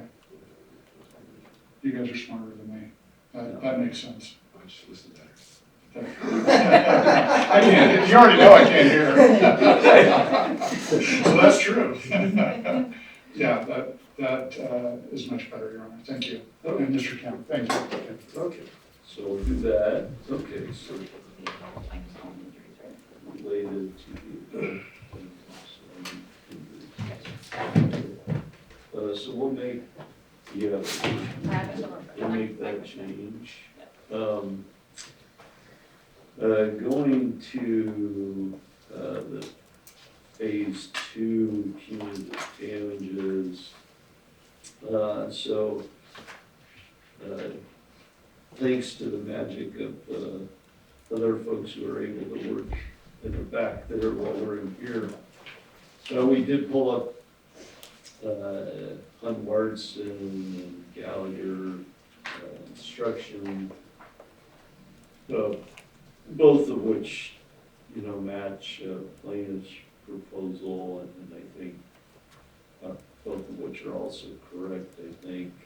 So I'm going to go with that one. The other one, let's talk about, so just keep it as is. The next one is, it's irrelevant whether real large, small, medium, big. I don't think we've discussed that at all. So let's hear from plaintiffs and then defense. Judge, if you recall, there was a witness on the stand, and they asked a series of questions, small company, small company, small company. And after the second or third one, we objected and we approached the bench. And when we approached the bench, you said that we waived previous objections to that, that in the future you didn't want anyone to be characterizing it as a bad company. And we asked for a curative instruction at that time, and you said we'd talk about it later. So this is later. Okay. So I think, given the fact that they have repeatedly tried to emphasize, even today, when they have the witnesses on, they show the NSF portion where it says 38 employees, and they zoom in on it. They're trying to consciously emphasize to this jury that they're a small company, so the punitive damages should be lessened. And the punitive damages in this case are not for punishment. You can't punish someone who killed themselves already by filing bankruptcy. So whether they're big, small, or medium-sized doesn't make any difference for deterrence. And that's why we think there should be specific instruction, both because it doesn't make any difference for deterrence, but more importantly because they repeatedly emphasize it even after Your Honor said, don't say the small company again. The very next witness, 2 times they did it, we had to object. So, Your Honor, that's why we think that instruction is appropriate. And before we turn it over, this one has not been given in the other 2 trials, is that correct? No, Your Honor, it has not, but we didn't have this issue in the other 2 trials. Okay. Sir, from the defense. Your Honor, we didn't have this objection in the other 2 trials. For the record, just before we go into this issue, Your Honor, I want to make sure the record's clear because the jury instruction not given, will that be filed or do I need to file that just so we can have a clear record? No, I don't understand your question. So, Your Honor, we proposed the punitive damages instruction. I understand that you're adopting the plaintiff's one. For the one not given. Yeah, you can certainly file that. We will file it as an instruction not given. Thank you, Your Honor. I just want to make the record absolutely clear. As to the small company issue, Your Honor, the facts are the facts. The fact that they have 39 employees is a fact. It was plaintiff's exhibit. Plaintiff didn't bring a motion in limine to redact the exhibit. Certainly we've redacted a lot of exhibits in this case. A lot of exhibits talk about either the company being out of business or no longer in operations or bankrupt or whatever. We've gone through very carefully in this case to redact things like that. And certainly if they thought that it was an issue, that it's a small company, and that that issue rose to the level of prejudice, they could have brought a motion in limine. That's the first point. Second point is, it's a fact in this case. It's a family business. Dr. Hutt was highly critical that they didn't have teams of people to do various tasks around the company. And that is simply impractical and not how a small company or a family business works. Again, it's a fact. The fact that plaintiffs have made a great deal out of the fact that a receptionist was promoted to a quality control director. Again, it's simply a title, but they have used that against us. In fact, that it's a small company and people have to wear multiple hats. We have a receptionist who worked her way up. We have, in fact, everybody at Real Water worked their way up, starting with Wren Jones, who worked his way up and became the vice president. So that's going to happen in any type of business that is of this size, 40 to 50 employees. You're going to have people wear multiple hats. We haven't overemphasized that. We haven't underemphasized that. We haven't come out and said, and I don't intend to argue in closing arguments that it's a small company, therefore, be gentle or some crazy argument like that. No, Your Honor, it's just a simple fact in the case. This is a fact that came out in the Hunwertson trial, came out in the Gallagher trial. There was no objections in those cases. There was no argument that somehow it's improper to suggest that the size of the company, dictates who does what. But this case has been all about, the plaintiff's criticisms of how Real Water ran its operation, and particularly ran its complaints. And we've now heard from Mike Bush, who said complaints go to Amy Jones or Blaine Jones. And all throughout we heard, Patty Converse didn't know about this complaint. Jeffrey Dessapel didn't know about that complaint. Because it's a small company and that wasn't part of their job. And so we think this is a simple fact of the case. It is proper, and frankly, it would be prejudicial to try and give some kind of curative instruction when there is no grounds for it. Thank you very much. Your Honor, the brief I filed was filed on June 10th, 2024 at 10:56. And we entitled it Bench Brief regarding the need for additional punitive instruction due to the Real Water defendants' actions. And I would point out that the court at the bench said, quote, okay, so no more questions about small company, given that the bankruptcy, eviscerated essentially the punitive damages potential argument. Had there not been a bankruptcy, then we'd be getting potentially the financials and size of that. I think that characterizes it as a small company question, as you know, as Mr. Kemp said, fraught with peril, so no more questions using small company. And then immediately after that ruling, and we've cited this in the transcript, we went right back into this small company thing. We came right back up to the bench. So it sounds like I have a brief I need to read. Yes, I haven't read it. I haven't read it. Okay. And in that brief, Mr. Parker specifically said, and I cited on the brief, he says we want to talk about curative instructions. That was the second time this started coming up. And Mr. Odou says, this didn't come up in Hunwertson. Well, that's because in the closing argument in Hunwertson, he said small company more times than that Disney song about small, small company, small, over and over and over again. And that's why we're a little more sensitive to it in this case. So on that one, I don't have to rule right now, right? No, This is so I'll read the brief, I'll think about those issues. The last thing we have to resolve today, I guess, because this would be part of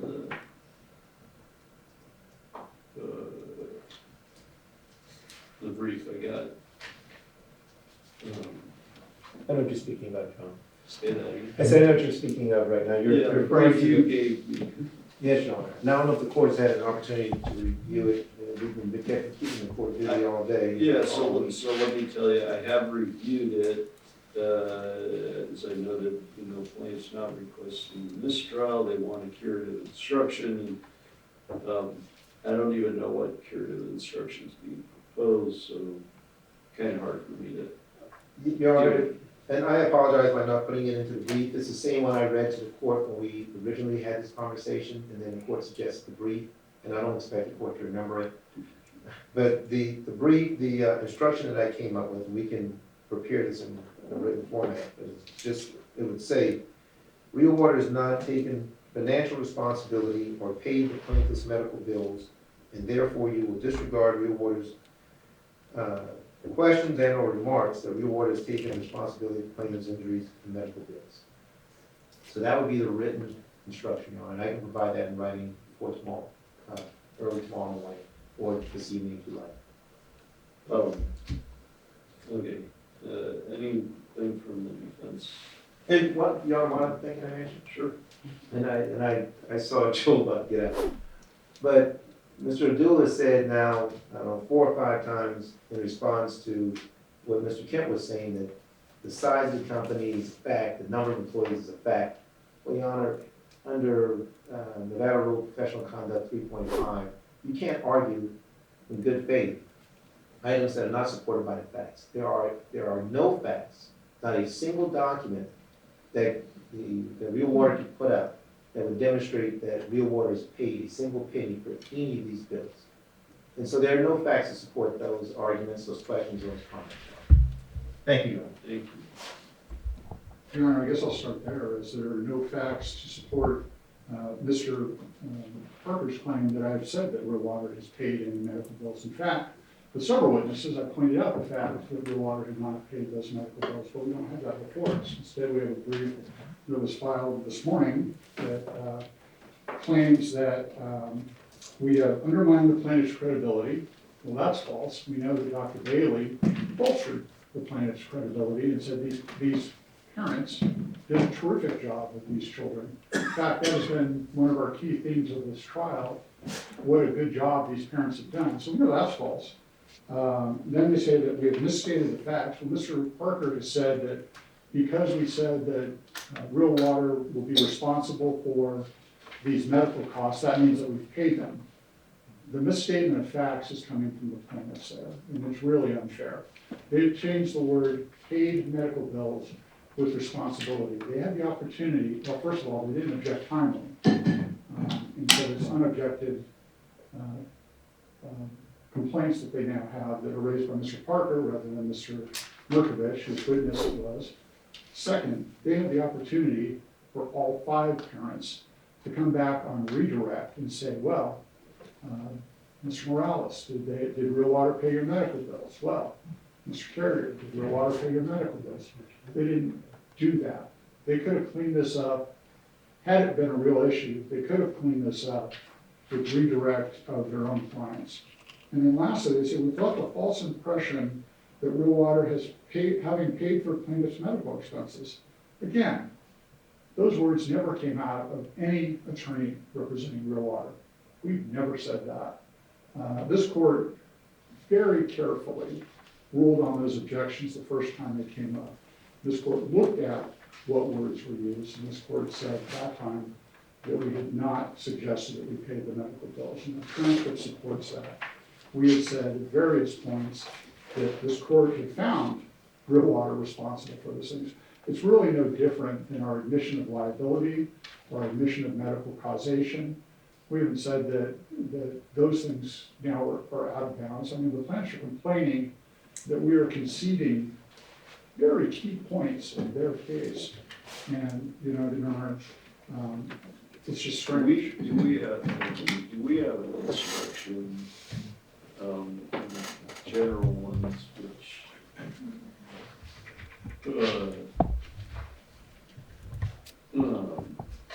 is there an instruction, general ones, that says something effective,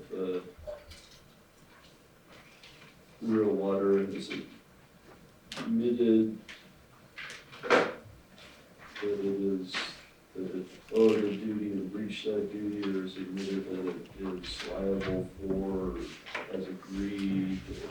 Yeah, we did. Yes, we do, Your Honor. It's page 23 of the red line itself. Okay. Oh, yeah, so.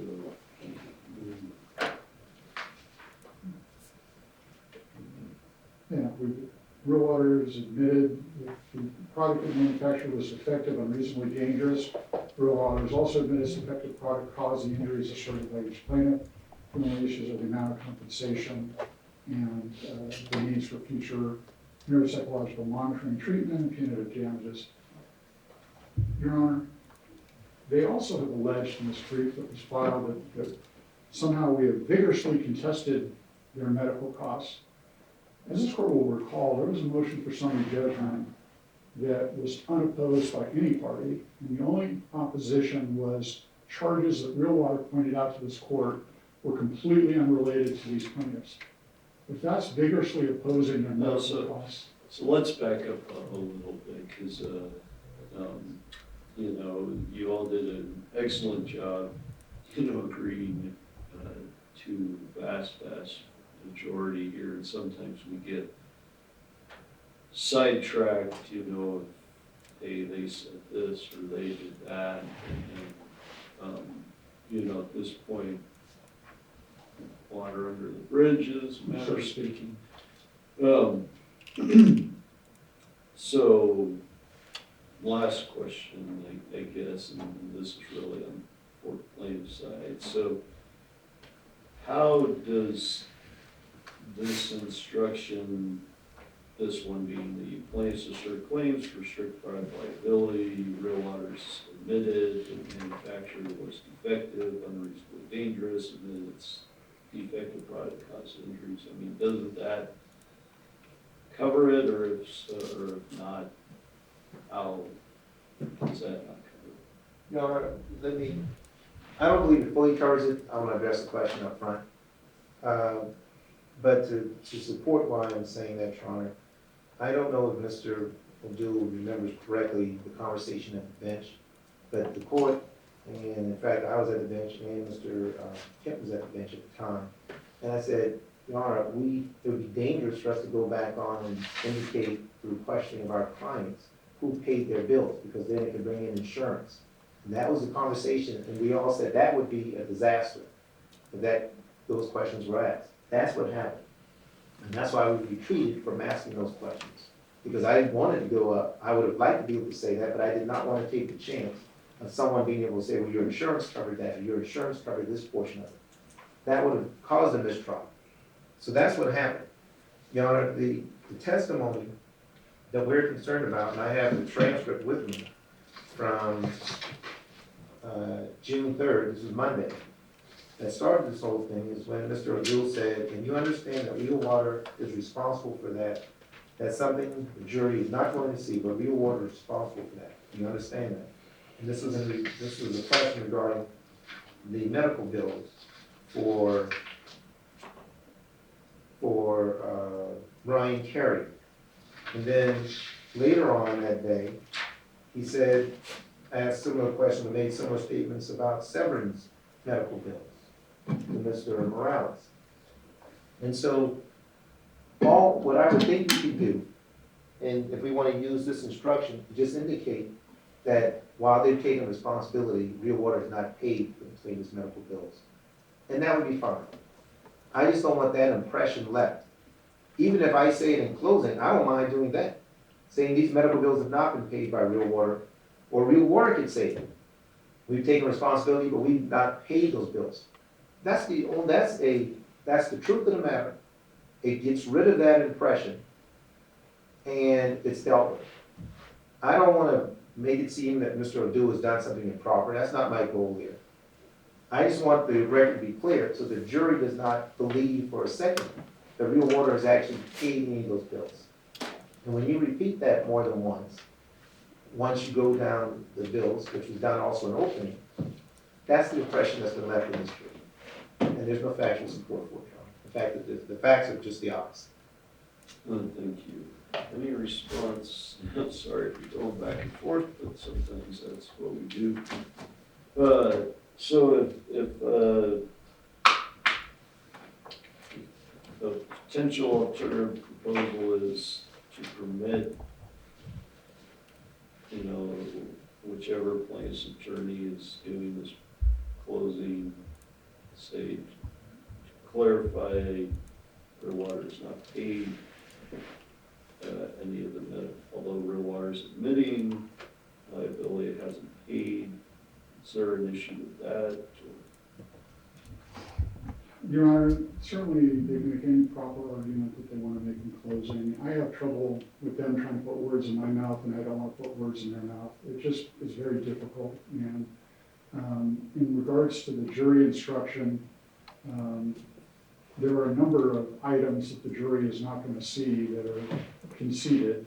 We've tried to make the jury instruction clear so that the jury knows what it's doing in awarding damages and what it's not doing, and what the court, for lack of a better word, has already taken care of. And so if there was a sentence in jury instructions on page 23 that the, I don't know, see that becomes a problem, right? We can't say the agreed upon damages, the agreed upon medical costs, the agreed upon medical monitoring. I mean, we have stipulations to that effect outside the presence of the jury, and I think it was the party's wise idea to keep that out of the hands of the jury. But at the same time, we don't want the jury to award and use medical monitoring. That's something that has been conceded. Yes, so do you have an issue if he says in closing, words to the effect of, as Judge Hardy read to you, here's the instruction, Real Water is not paid. I mean, is that, because there's no evidence. I wouldn't object to that. Yeah, Say that. I wouldn't object to that. If Mr. Parker got up and said, There you go. Real Water has not paid these people's medical costs, I wouldn't object to that, and I'd get up and say, yeah, Mr. Parker is correct. Real Water has not That's all you paid. need, John. You've done it. I wish I could bring you with every meeting confirmed. Every one of them. Good. Thank you. No, thank you. So I think that's everything, right? Is there any? Yes, sir. He's always got one. He's always got something. You hear the reluctance in his voice right there. Go ahead. I hate to prolong this any longer, just a few things. So the verdict form that we submitted that has been ruled upon on the 2 lines issue, I excluded the questions about future neuropsychological damages, yes or no, for the adults. We stipulated that what the amounts would be, but still had a yes or no in there. After Dr. Bailey's testimony yesterday, we stipulated that those aren't an issue. I just would like to make sure that that stipulation's on the record before we give the verdict form potentially tomorrow, and we don't have something filed by then. Getting a confused look, because I thought there was an order entered. Maybe I'm mistaken. So there was a stipulation that said, if the jury decides to award these damages, we stipulate to the amount for each plaintiff, so that the amounts weren't going to be on the verdict form. Then Dr. Bailey said, I agree that all the adult plaintiffs should have psychological counseling. And so then we stipulated that, hey, we don't even need the yes-no questions. We just are going to stipulate to these damages as part of the judgment, but not on the verdict form, similar to the medical monitoring. That stipulation hasn't been formally prepared or entered yet. And so since those aren't going to be on the verdict form, I just want to confirm on the record that that's our agreement, and we're okay that that will be done after the fact. Eric, Mr. Pepperman's exactly right. We have no disagreement. I was at EDCR 7.7 or whatever. No. Sorry, I don't know the numbers, Your Honor. I don't either, so. Okay, so that's noted down. The next thing, quickly, on page 23 of the dispute, or the red line jury instructions, under the issues to be determined by the jury, based on that stipulation, technically number 2, it should say whether each minor plaintiff needs future neuropsychological monitoring treatment. As that's, only the minors will have the yes or no question to be decided. Oh, on the verdict form, is that what you? This is when we're instructing the jury. Before, it was all plaintiffs. Yeah, but I turned the 23. Oh, plaintiffs assert claims for strict liability, is that? Yes. Okay. And issue number 2, that we're instructing the jury what they need to decide. Before, it was whether each plaintiff needs neuropsychological monitoring, but since we stipulated to the adults, it should really say whether each minor plaintiff, because that's what the jury is deciding only. Real water concurs, Your Honor. Okay, so we'll insert minor from the plaintiff. And that was my last issue, just a clarification. Is Mr. Vera going to finalize all these? Yeah, Mary, thank you for asking. So she'll finalize it, we'll email it, we'll put, when you're in here before the jury comes in here, I'm gonna confirm that you all have read what she emailed, and you, subject to all the other discussions, but you agree, again, subject to everything that's what we're giving the jury. Perfect. Yeah, compensatory phase, so the compensatory instructions in the is verdict form for compensatory. Excellent. Thank you, Ron. Thank you. Thank you.